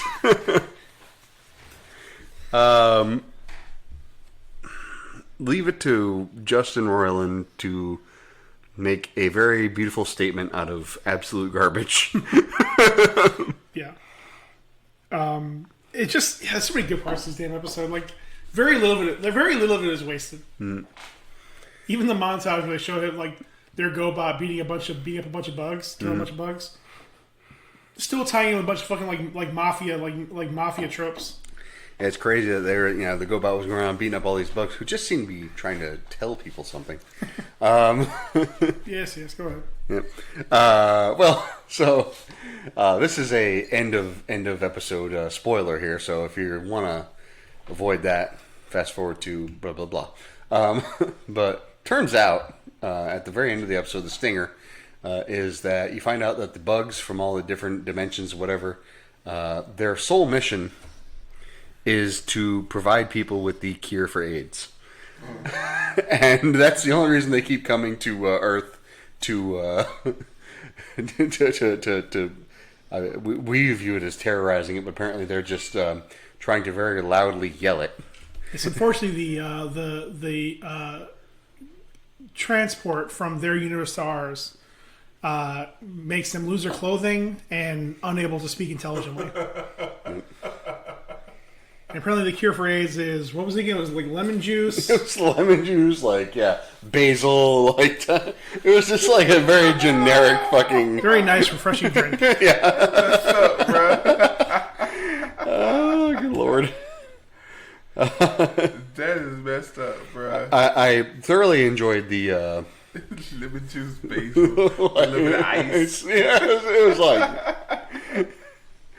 I thoroughly enjoyed Summer taking over Morty's narration and like... Oh yeah, it's so many fucking like weird layers in here that only works in this show. Mm-hmm. Like the whole time, like every mafia movie, there's a voiceover while it's going on. But like, yeah, Summer keeps hijacking his chance to narrate, and it gets to the very end, and Rick freaks out, pulls a bug out of Morty's ear, and it's a big fucking like, what was it called? Narratians or something like that. Yeah, it's like these little bugs that like narrate psychically, and so they like shoot and kill both of them. The whole time, the whole goddamn time. Episode now. It was good. They had anime tropes. I'm trying my best not to get in Rick and Morty in the middle of a season. Like I want to start it from day one. Do it. It's fine. Any way you can enter into that world, it doesn't matter because none of it is really connected. Okay. It's all intentionally very like episodic, like where each episode kind of has like elements that play into some other episodes, but they're not really connected. So you think I should just start from this season? You could. I would say this. If you start from one, definitely give it more of a chance. Because one has some stumbling points. But then once you actually kind of get the feel of it, and you realize that they just kind of don't care. You're like, alright, this is fun. I watched, I think, 3 different episodes. I watched the one last week. I watched another one with Paul and them. I came and you had one on. It was something about it was in some like cornfield or something like that. Yeah, everything's made out of corn. That one. Yes, that the series. The series isn't required to watch in order. I would say not necessarily that it helps, but I prefer it. But yeah, you can watch it whatever order you want. The important thing is how high is your IQ. Hopefully, it's dumb high. It's a joke. There was a Reddit thread. Yeah, there was a Reddit thread that says like the thing about Rick and Morty is that you have to have a very high IQ to understand what's going on. It's like no, you don't. Yeah, they introduce some philosophical, metaphysical concepts that are like, all right, yeah, there's something to think about there, but at the same time, it's just a bunch of dick and fart jokes. I haven't had a bad, like, the 3 times I watched it, I enjoyed them. It's a good fucking show. I just hate coming into the middle of stuff. I mean, it's all HBO Max. The middle is the best place to come in. That's what she said. Main topic! Main topic! Before we get to the main topic, Anthony Hamilton said, I released Charlene 17 years ago. Wow. Somebody put, is she home yet? Nice. It's good to see Anthony Anderson is still getting work. Oh. That was a black Anthony. I say you, he did. Oh, do you literally have those from last week? Yeah. A week in the book bag. You got a problem, bro? Oh, not from the book bag. I put them in the cupboard. Oh, okay. I thought you kept them in the book bag the whole time. My bad. Was you off today? Nope. Nope. Ran home, packed up the book bag, came over here. Snacks. Let's go. Snacks on snacks. Dehydration. Hydration. What you got there, Drew? What you drinking? What I'm drinking is water that's naturally alkaline from the plains of Eternal. Yes, the eternal plains of alkaline water.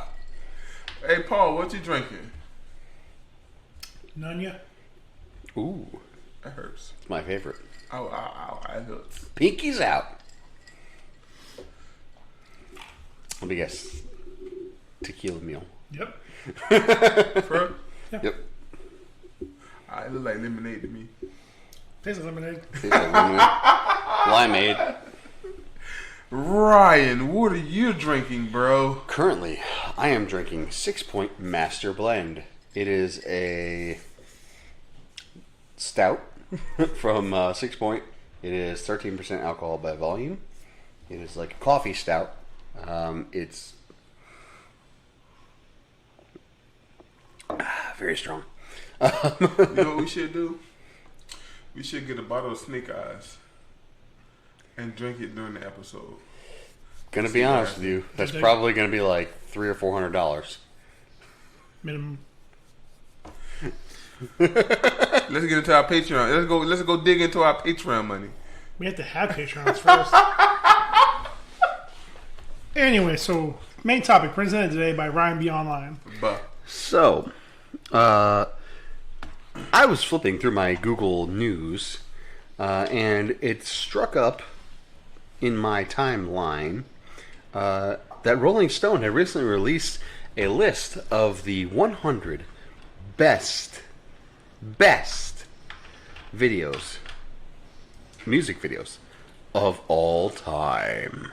all of them. Now, I don't watch music videos much anymore, but I grew up in that culture. I don't care about Rolling Stone very much, but I'm aware that it is a thing.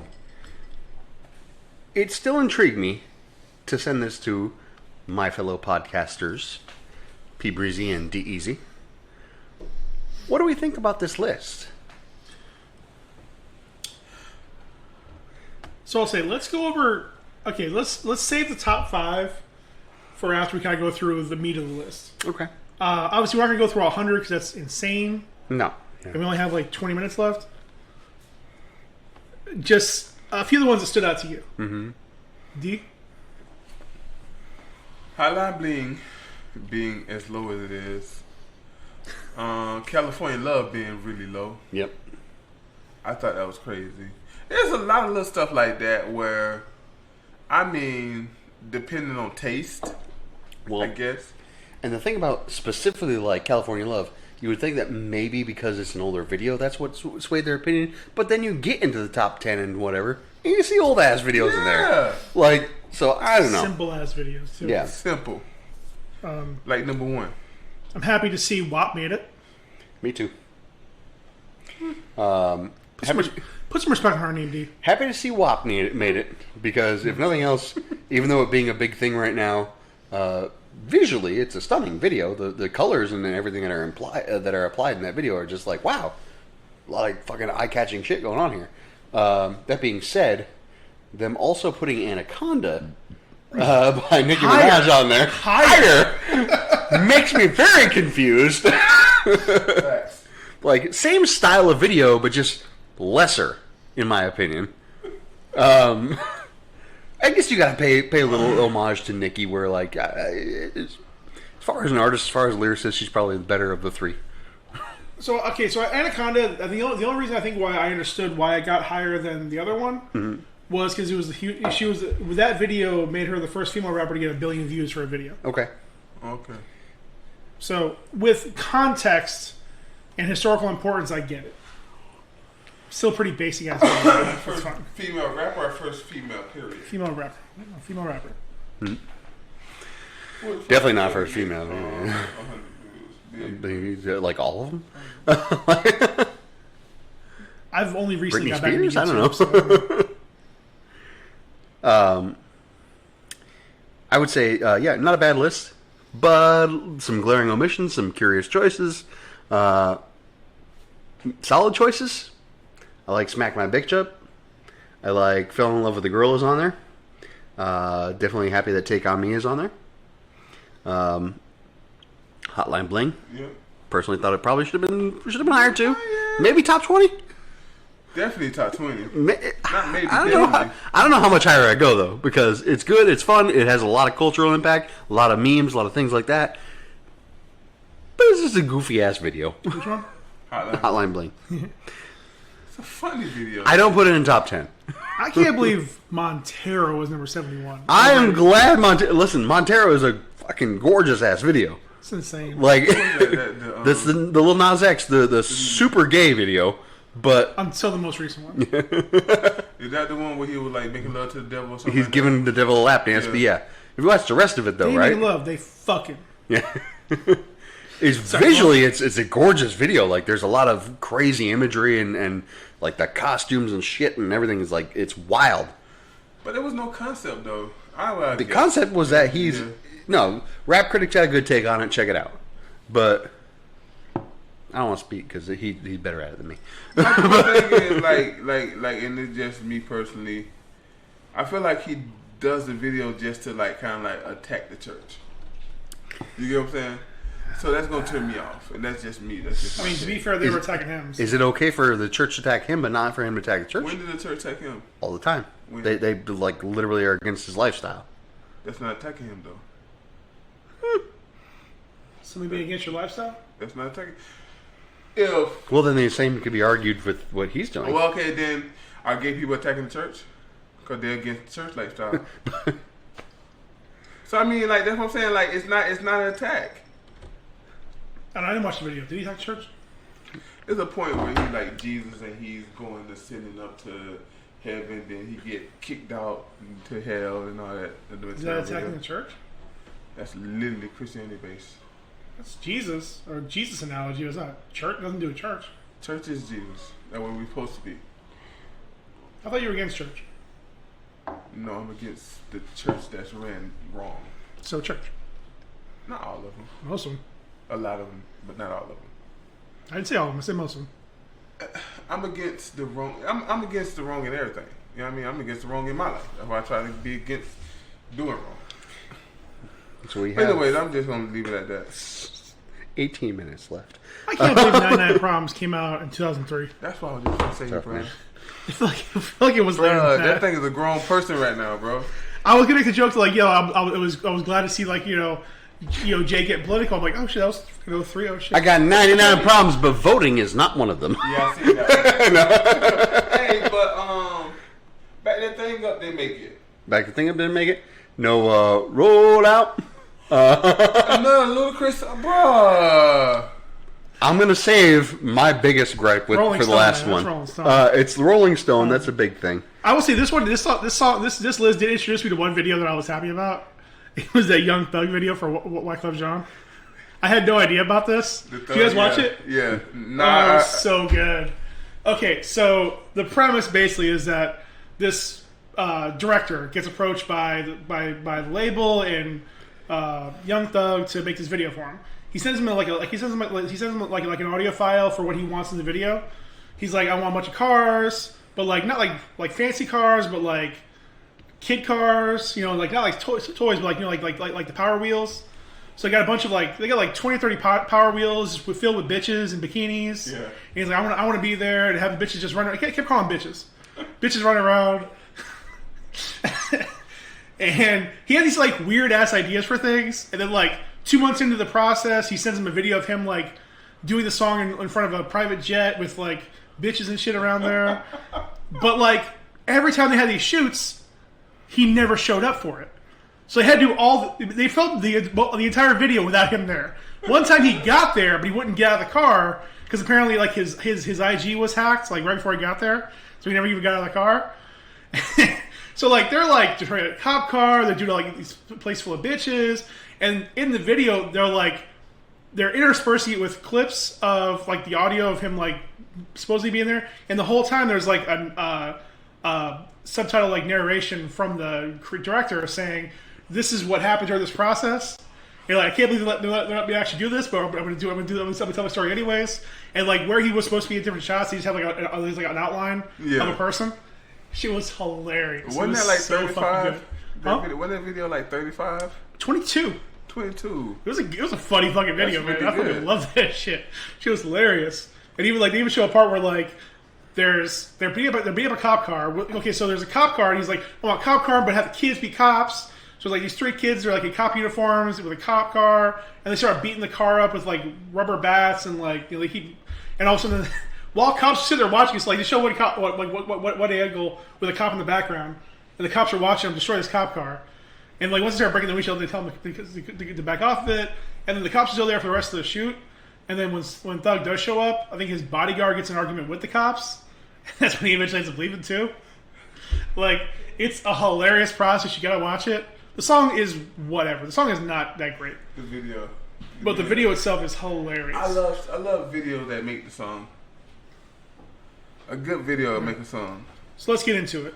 What everybody's waiting for. Top 5. Because again, I'm not going to walk fucking 100 of these damn things. Number 5, already controversial.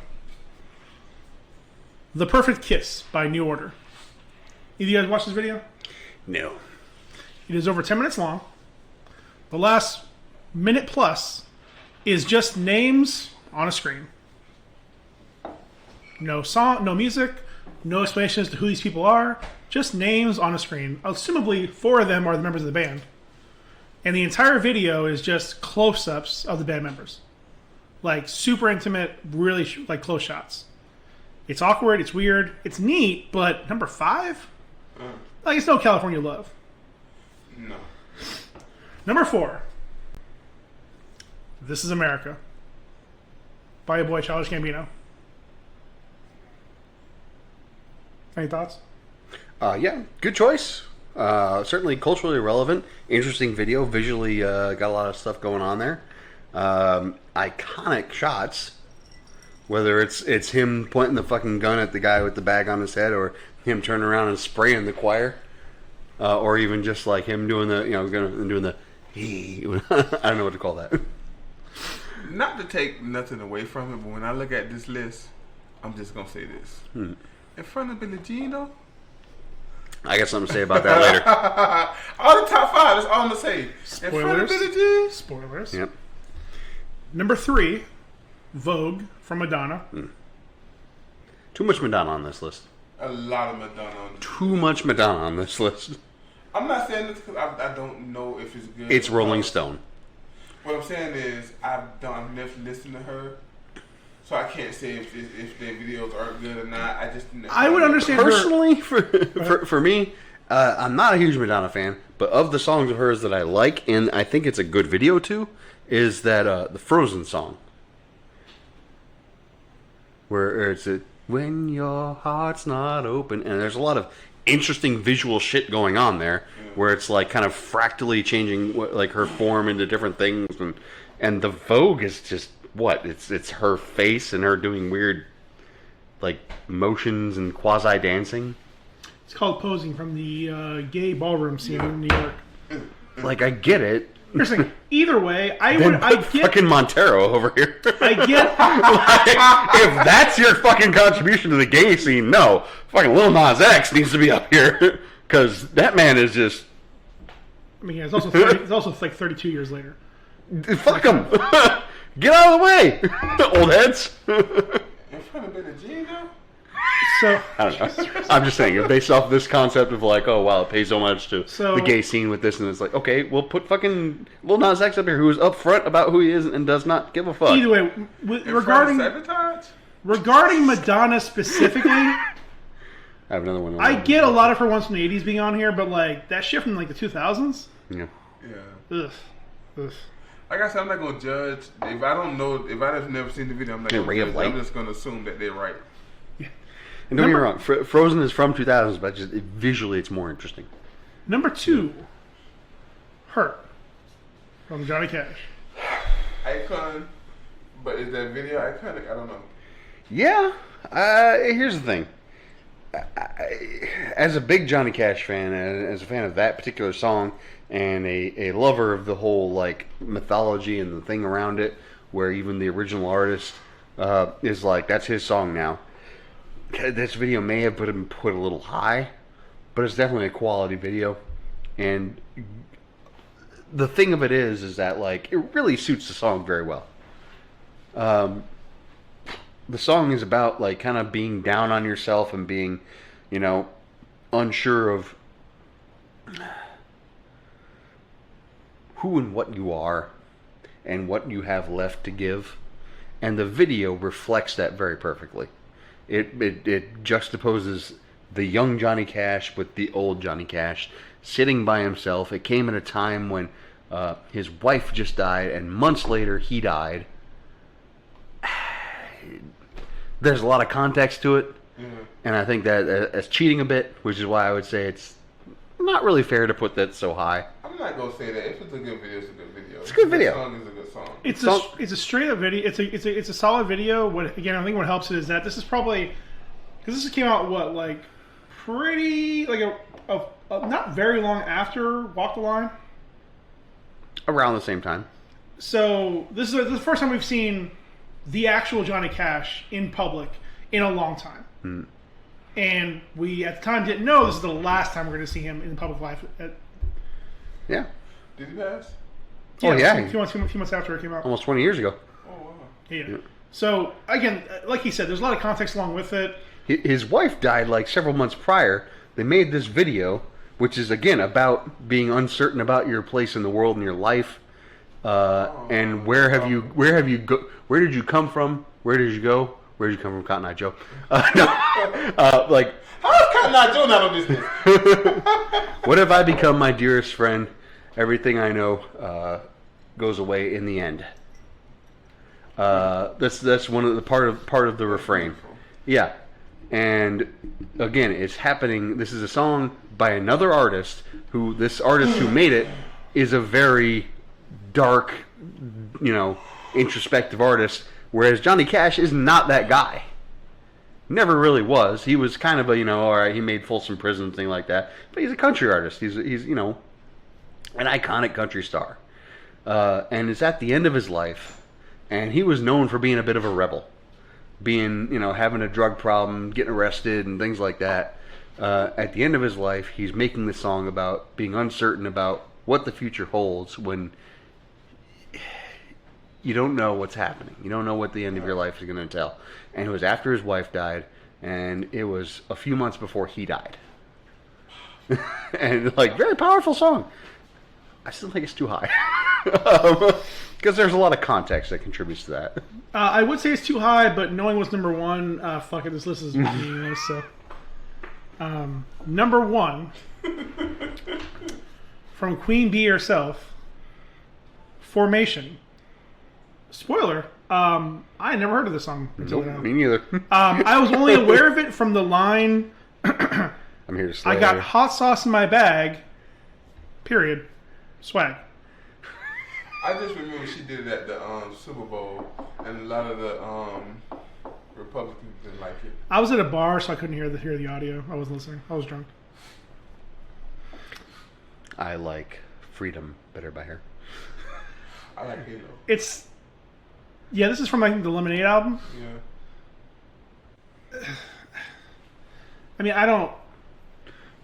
this is not I don't get why it's so high. I still don't understand why it's so high. There's you and me both, brother. What this is what's the term when somebody's just using Garbage. Cloud chasing? Trash. Cloud chasing. Cloud chasing. So this is one of her first times really trying to be political. and it's so awkward. Again, like they're showing houses like tilted and like underwater in New Orleans. It's clearly a Hurricane Katrina reference and a critique of the failure of the government. Say your point. She's laying on a car on a NOLA police car, half underwater, but she's laying on it in like a $10,000 outfit. Yep. Like in the entire movie, the entire video, she's wearing these elaborate, expensive outfits. No, bro, you're just a broke boy. You don't understand that. You don't understand. And then throughout it, she keeps saying that again. That part that I said about the bag, the hot sauce and swag, that's in the chorus. That's said numerous times throughout the goddamn thing. She was very proud of that line, apparently. And then like it's interspersed with like going to like these poor ass places and showing people in like rough looking situations, and then her with like, I'm not even joking, a line of women with afros dancing. Yep. It's so awkward. Like I do not understand why out of all of her videos, this is number one. Like, I'm not even trying to argue against Beyonce not being number one, but why that song out of all of her songs? To the left was a good one. I mean, her most iconic video is Single Ladies. Probably. That was 12. That's on there. That's 12. That was better than this one.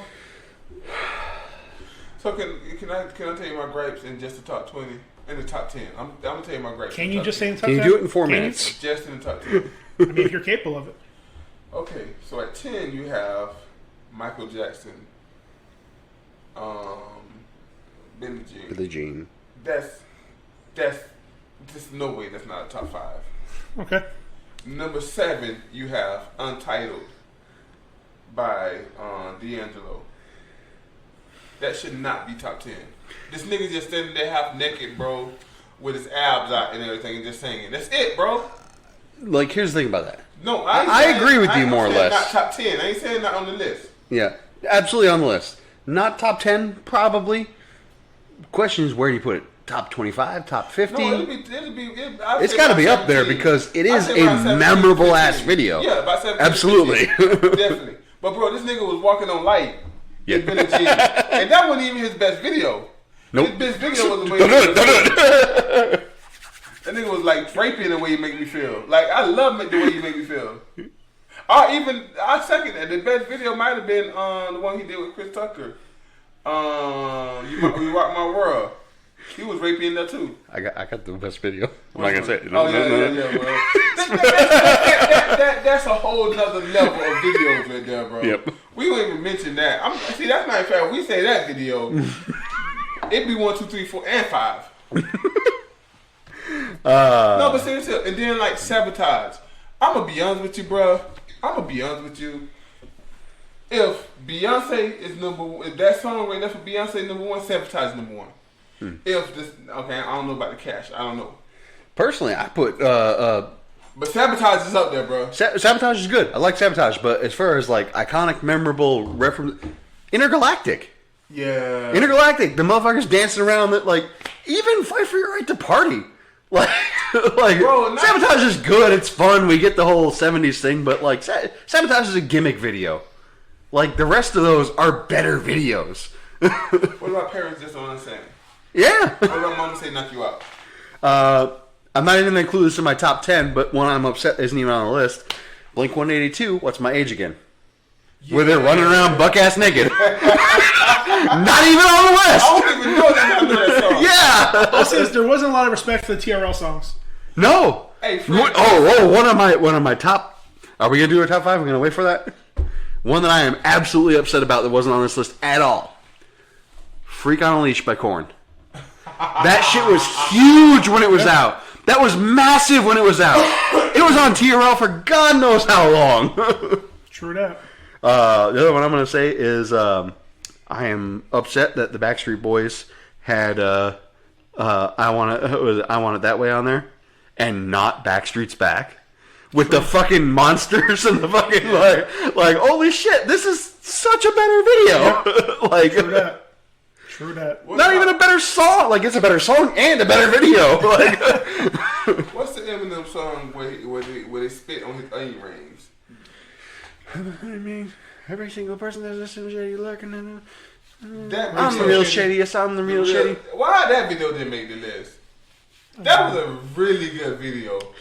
If one of the Slim Shady video, if one of the Eminem videos made the list, I would say Stan. Stan didn't make the list. I cried.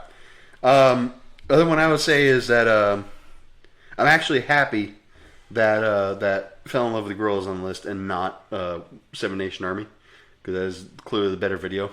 It's the White Stripes, but it's the one where they do all the Lego shit. But OK Go, I know everybody loves Here It Goes Again, and I know they love the fucking the treadmills and shit like that. But This Too Will Pass, which is the one where they did this insane Rube Goldberg shit, is so much better. Like, it's one where like they start the video out with like one little thing, and it follows this Rube Goldberg machine throughout like the entire 3 or 4 minute song, and then it ends with like this little like goofy ass ending. But it's like, that's so much more interesting a video. Like, or do you have your top 5? It's gonna be different. Is it different than 5 numbers? It's gonna be all 5. It's gonna be all R&B. That's fine. It's your top 5. Okay, yeah. Number 5. Back at One by Brian McKnight. right. This nigga's in the field, dead. He don't even know it. He walking around, crazy. Number 4. I gotta put this up there. I just got to. Waiting on a Woman by Brad Paisley with your boy in heaven. This is just so good, man. You say all R&B, and the second one is country. Go ahead. Sorry, go ahead. It's just a really good video. You gotta Okay. see it. It's just an amazing video. If I Could Turn Back the Hands of Time at 3 by R. Kelly. Yo, bruh.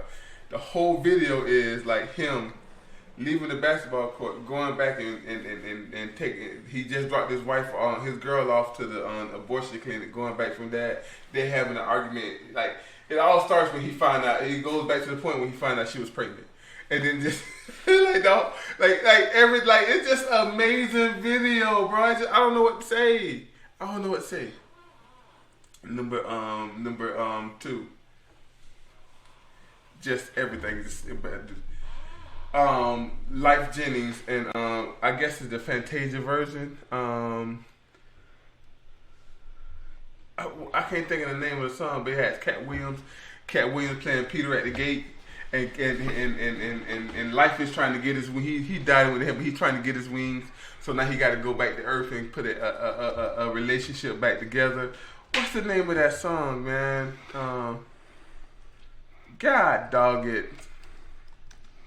You were the left guy, not me. Oh man, I forget. But number one was kind of hard, bro. Hypothetically. Okay. Go watch that video. The best performance by Cat Williams. He just had you laughing the whole time. Right. It ends with he said, "We got another case for you. Jesus say hi. God say, why you still here?" What's your number 1?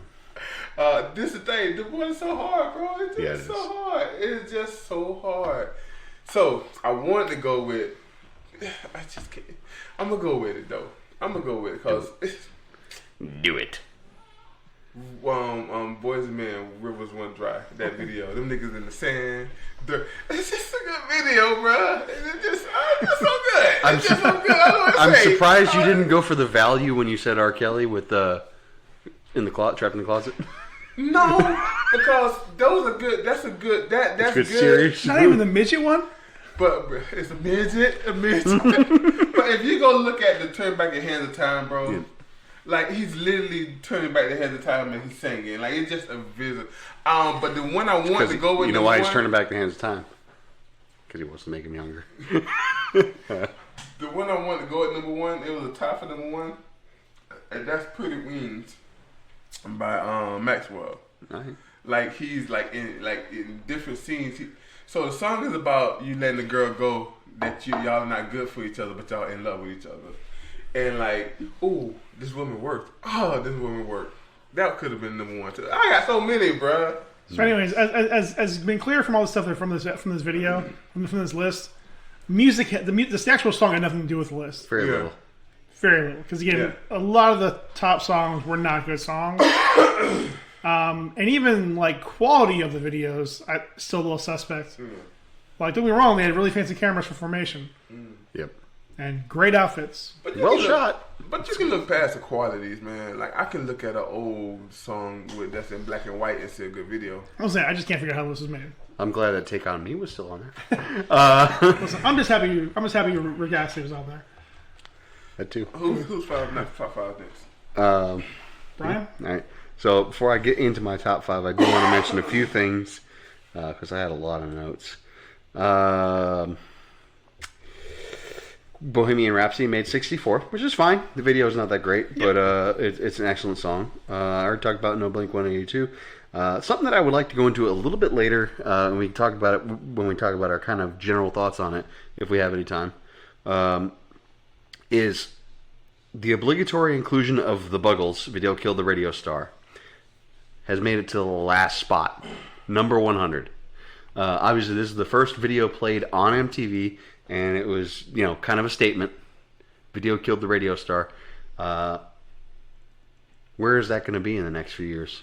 Is it relevant? We'll talk about that later. So my top 5.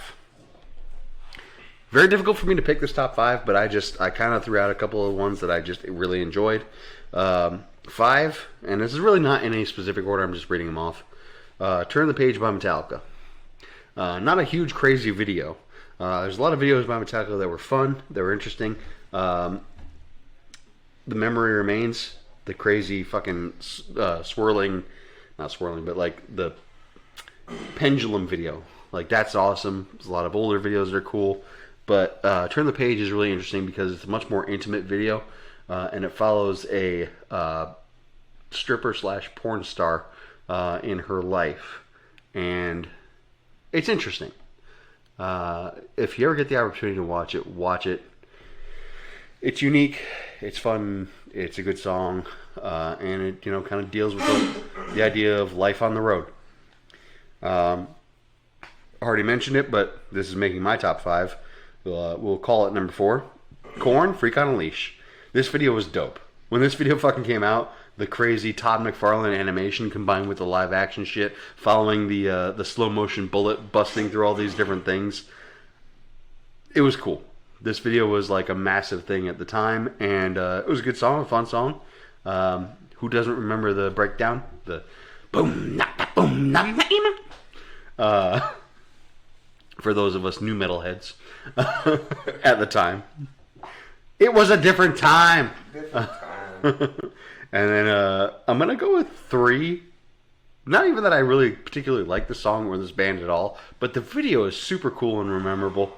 Is White Stripes Fell in Love with a Girl, which is, the whole video is animated with Legos. And it is just cool and like... That's on the list.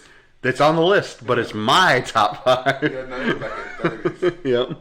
I think it's really cool. It's just a fun video. Still, going to my top 5. I'm going to say Childish Gambino, This Is America. Just because of the fact that, like, when this video came out, huge topic of conversation. It was all over America at the time. Mm-hmm. Obviously, This Is America. This was before all the things that happened recently. All the BLM, all that. Yeah. This song was a good song, although completely not like what we would call a radio hit by any stretch of the imagination. It had a statement, had a purpose. The video was visually very beautiful, expressive, shocking. This is a good video. Yeah. It gets your attention, makes you watch. My number 1. It is an absolute travesty that this was not on the list. Thriller. Thriller. This is the greatest video of all time. You can't put Thriller on this list. Why? It's too iconic. It's too good? Yeah, it's too good to be on the list of the best music videos of all time? It is hands down the best video of all time. I mean, it's a few videos you can't put on this list. Like? Thriller is one. I to get back to you on that. Thriller is the best video of all time. No, I'm not. No, I told you. I already told you. I agree. It fits the song perfectly. It's a entertaining watch. It's got good production values. It tells a story. As soon as you do the Thriller dance, Yep. everybody know. Like, there's not a bad part about that video. I would even say that the Fresh Prince intro song should be on here. It's not a music video, though. It is. It's an intro. It's a video. It's an intro. It's an intro music video. I mean, it's a cover of the original song.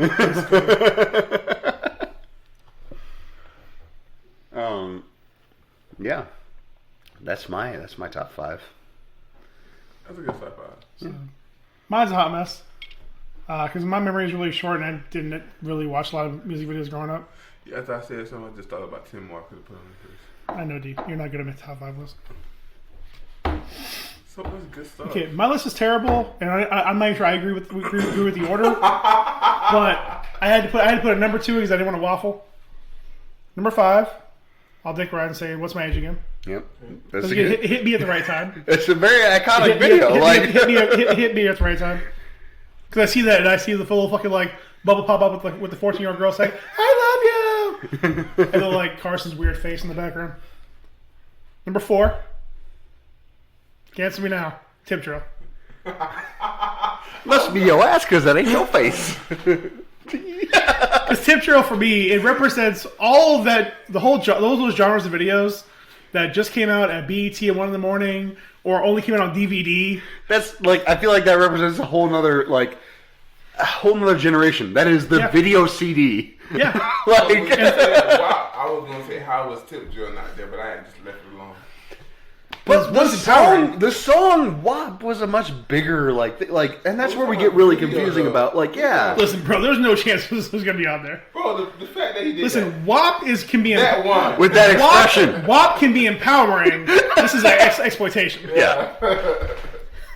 Number 3? Well, if you're talking about from the stripper's perspective, it's absolutely empowering. She's like, it must be your cash because it ain't your face. Number 3. Again, I'm not... just because it hit me different. In the end. I'm looking apart. Yeah, that's good I stuff. was going. I thought about that one. Love the anime shit. Yeah. I would have almost gone with, as far as better video, not better song, Points of Authority. That's where we had like the crazy armies fighting each other. Are you sure? I thought that was in the end. No, in the end was like the very beautiful, serene, like... Oh, that's the video I was thinking of. Points of Authority. Points of Authority. Sorry, at that point I was already working, so I didn't watch a whole lot of TV. I was already out there being a grown man. Number 2, This Is America. Yeah. It's a good-ass video. It's a really good video. It's a good-ass video. Gambino is my spirit animal, and that's his best video. Yeah. Number 1, Call Me a Fuckboy. Hotline Bling. Bro, I'm not mad at you. That shit's a whole vibe. It's very cool. That shit is a whole vibe. That shit is a whole vibe. Like, just, again, I'm seeing the biggest hip-hop artist in the world just being a fucking goofball with these stupid-ass dances, big-ass sweaters, oversized Timbs, and even at that point was already outdated. Like, nothing he's doing is making sense, and I love it. Yeah. And it's all about, the whole song is all about, you only call me, you don't call me on my cell phone late when you need my love. Like, it's about him being this big dick swinging player, and he's just acting like a fucking idiot. Like, I love it. my personal favorite from that is where he's doing the crazy, like the throwing out whatever he's throwing out. And the meme that comes out of it is Exodia.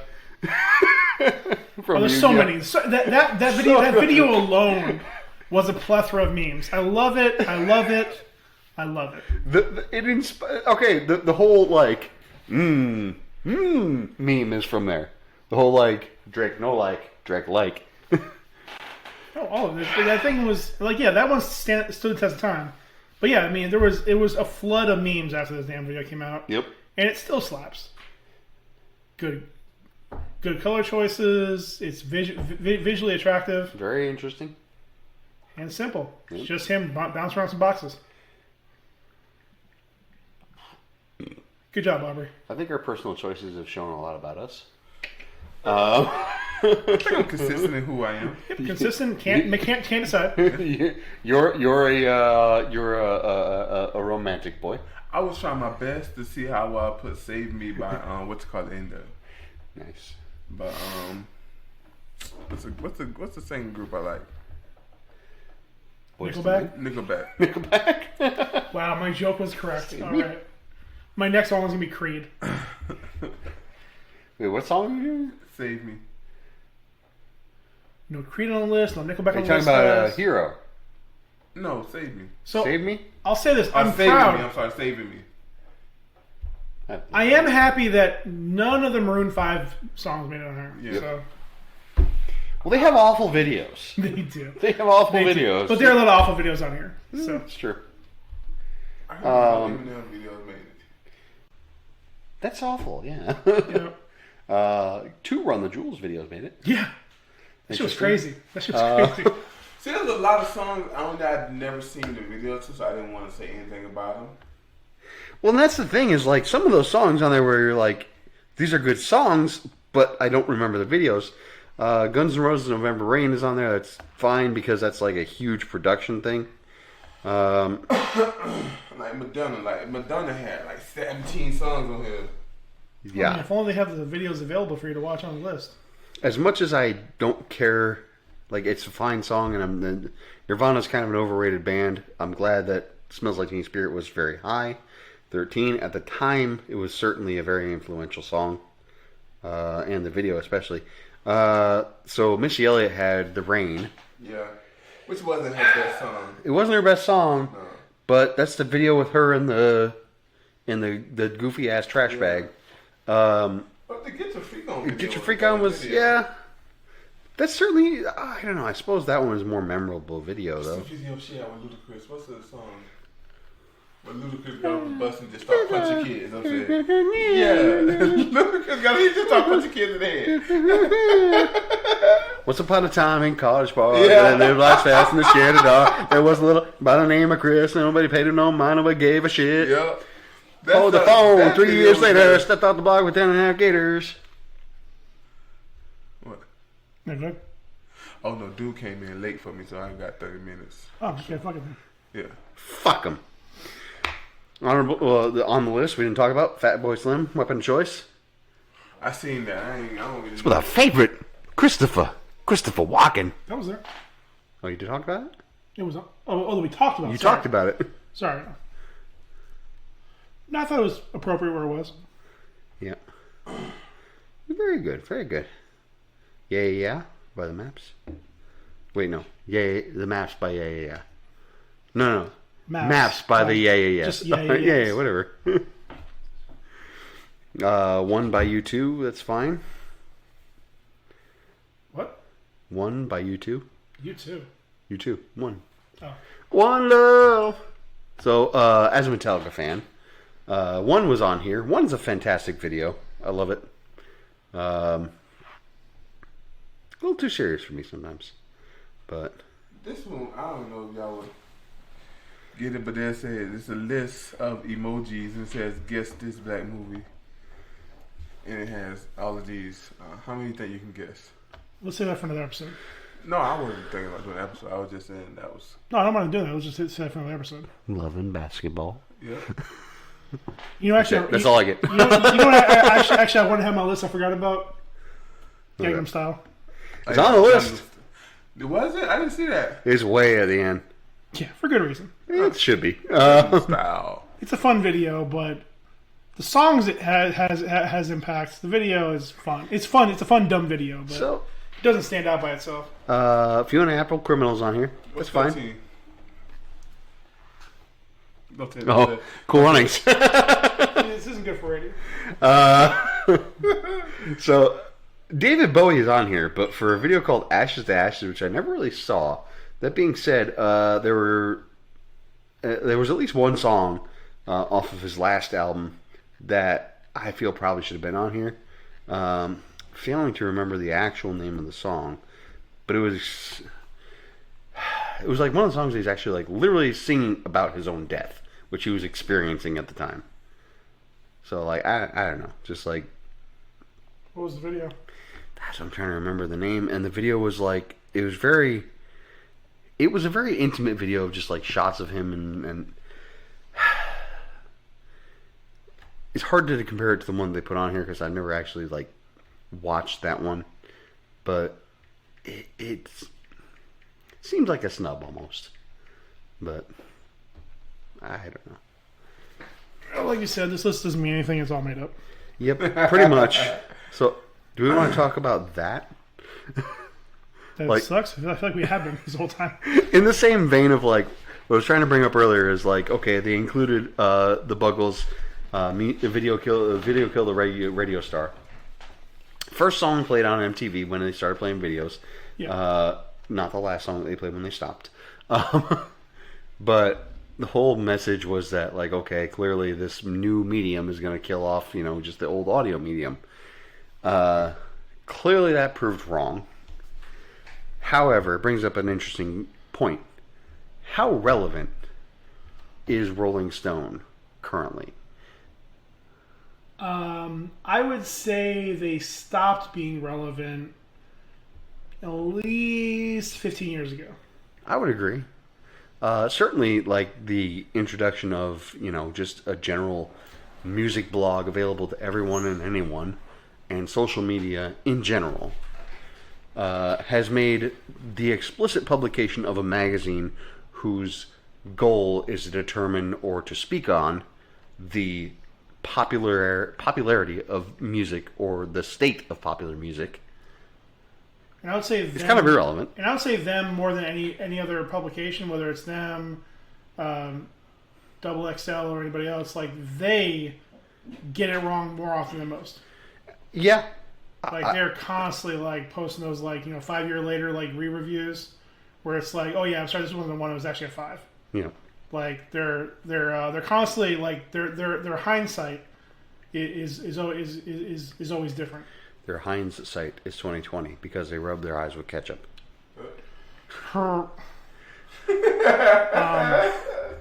Yeah, no, I haven't snuck given a dad joke in on Listen, you like I said, I mean, it was neat. It was neat for a while. Younger to go in there and see Eminem or to see what was that one where it was like somebody was naked on the cover. Like it was like a big deal. Like a guy was naked on the cover or something like that. Was it me?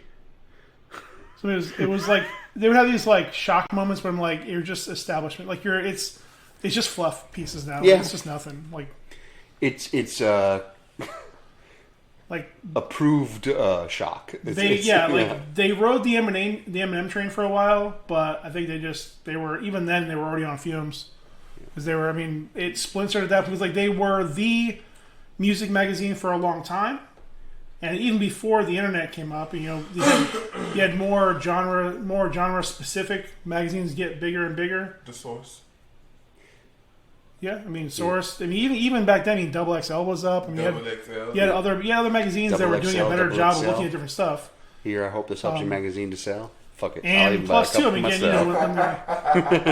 when their main thing is, was rock, and then rock started to become less relevant in the music scene. More fluid, anyways. But yeah, absolutely. And then they were trying to focus on pop, and the pop really was shifting away from traditional pop influences. And now, you're getting more streams and more views on hip hop. Yeah, they didn't adjust, and I mean, yeah, they were terrible for a while. Even when I was a kid, I knew they were terrible. I will say that on this list there is a suspicious absence of any kind of country music, with the exception of the one Taylor Swift song, which was Blank Spaces. Yeah, but that was number 97 or something like It was pretty that. low, yeah. Come on, where's Earl had to die. Where's Shania? Where's Shania? I'm just saying, like, with the fucking Zach Brown band and all that shit, and I guess they're probably not making the most groundbreaking videos, to be honest. I'll give you that, but Honky tonk badonky donk. if you're gonna include, what is it, like 6 Madonna songs on there? Yeah, 17. Probably 4 Beyonce's, giving her the number 1 spot. I feel like they didn't even include some of her better songs on there. That's facts. And even like, who else did they give a bunch to? I don't know. If I remember, they gave 2 to Janet Jackson. They gave. I'm trying to think of other ones that they gave a lot more than 1 to. There's not a whole lot. They were fairly liberal with the list. Spreading it out between artists, but. And I'm not advocating to be like, all right, country artists make good videos and things like that, and they need to be on here. But there's certainly a suspicious lack of it. Yeah. Especially when you're talking about, like, some of those videos on here are literally just performance videos. Yeah. Like, I think the Motley Crue one that they included, Home Sweet Home, is just like tour footage. Like, there's nothing special about it. It's just tour footage. And the song is good, and I guess, yeah, it fits the song, because the song is about, being on the road and being away from home and finally coming back. But that doesn't make it unique. In my personal opinion, again, Turn the Page is a better example of that. Yeah. Being on the road for a long time and getting road weary and just getting ready for the next show and being like, let's keep this going. Let's get done with this. What's the Jamaican bobsled team movie? Cool Runnings. Cool Runnings. Try to answer some of these questions. I got surprisingly a lot of them. Well, I'm glad for you. I know black stuff. When I woke up this morning, I was like, I hope D gets a lot of questions right on this emoticon quiz of black movies. If you want to, if you want to know what we're talking about, go to our Twitter, Instagram. IG, Instagram. You gonna post it on Instagram? I'm gonna post it on Instagram. Listen, D's gonna post this on Instagram tonight. Right now. Right now, as we speak, D is posting on Instagram the go quiz. How many of these movies do you know? I'm not gonna give y'all no spoilers either. Nope. Other than the ones we already did. So, how relevant is any of this in the YouTube age? I mean, in the YouTube age, nothing's relevant. Nothing is relevant. That's true. You got 20 minutes. A little bit of everything, all of the time. In them YouTube streets. Apathy's a tragedy and boredom is a crime. A little bit of everything and all of the time. In these YouTube streets. Yes. So in these YouTube streets, Steve, what is the word? Is the word bird? Bird is the word. Bird is the word? I had not heard. Have you not heard the bird? I have not heard the bird is word. But the birds be the words of the words. Nice. So what you're saying is, Papa ooh mow mow, Papa ooh mow mow, Papa ooh mow mow, Papa ooh mow mow mow. Is that a good video? That one did not make the list. Surfing Bird by the Garbage Men. Close 150 millionth. So, anything else we would like to talk about? Nah. Nah, I don't. It's a shite list. Pretty much. It's worth going through just to see, like, again, especially for people our age and older, like, to see how silly the list is. Yeah. But, because again, like, I think at the end of the day, I think we all agree the factors they use to decide what goes where in the list is indecipherable. It certainly seems nebulous. Aerosmith is on here with Janie's Got a Gun. Probably the better video. Maybe not the most popular song. Yeah. It's 49. Smack dab in the middle. However, like, if we were going off of popularity of song and still, like, a relatively quality video, you would probably put Don't Want to Miss a Thing, and it would probably be much higher. It would probably be, like, top 30, top 25. I was just gonna say. Well, like I said, can't figure out what it means. Like I said, they clearly, for most of these songs, didn't take the actual song into mind. And even, like, the video itself... I don't know if they... Yeah. I don't know. Because, again, like... Listen, while it's... while I appreciated the idea behind, like, say, number 5, Yep. it's just an awkward video to watch. Like, it's just 9 minutes of close-ups on these 4 people playing their instruments, and then a minute of credits with no explanation as to who anybody is. Is the song even 9 minutes long, or is it just It's about 8 minutes. Why that song? They were a very they weren't a pop band. Like, they weren't like a radio band. They were just making shit. Like, they were very, just, again, they were a fucking weird band. You know what's crazy? Janet Jackson is on this list twice. Michael's on this list once. Yeah, I don't get that. I don't understand why Thriller's not on there. Genuinely don't. I don't understand why Thriller's not on here. I don't understand why Beat It's not on here. I don't understand why Black and White's not on here. I don't understand. There's a lot more songs that Michael should be on here than fucking Madonna should be on here for. Yeah. And there's like, he's easily got more hits, better videos than fucking Janet, and Janet's on here twice. So I went researching that The Way You Making Me Feel song. Him and the lady that he was chasing, they was actually smashing. Him and her and Michael. 9 Inch Nails Closer is on here. That's fine. It's a great video. It's weird. It's ugly. It's fucking whatever. That's the song. I still think Perfect Drug's a better video. Don't worry about it. This is my music. This is sad boy music. Sad boy. This is emo boy music. Well, I'm gonna have to get out of here. I'm way past when I'm supposed to leave. Well, D-Easy, thank you for joining us today. It's been a pleasure. We had a good old time. I'm glad I stumbled upon this list, and I'm glad you guys were so receptive to it. I think it's made a good episode for us. Yeah. Hopefully we can cut it down a bit. Because we're going on easily 2.5 hours. Maybe 3. I guess you're getting a long podcast this week. Enjoy it. You get that long podcast. Long, accentuated. All right. So, to my right has been D-Easy. The long boy. What was the word I tried to use? I don't even remember. It was so long ago. To my left has been P. Breezy, the long boy Breezy. The long boy fax machine. The long fax machine. That doesn't sound good.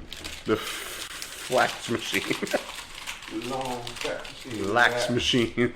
I don't know, man. You take over. Figure it out. What's your name? It's just Paul's fine. Just Paul. Nice. Very Just good. Paul. And I'm Just Ryan. I'm Ryan B. Satisfied with the results of this episode.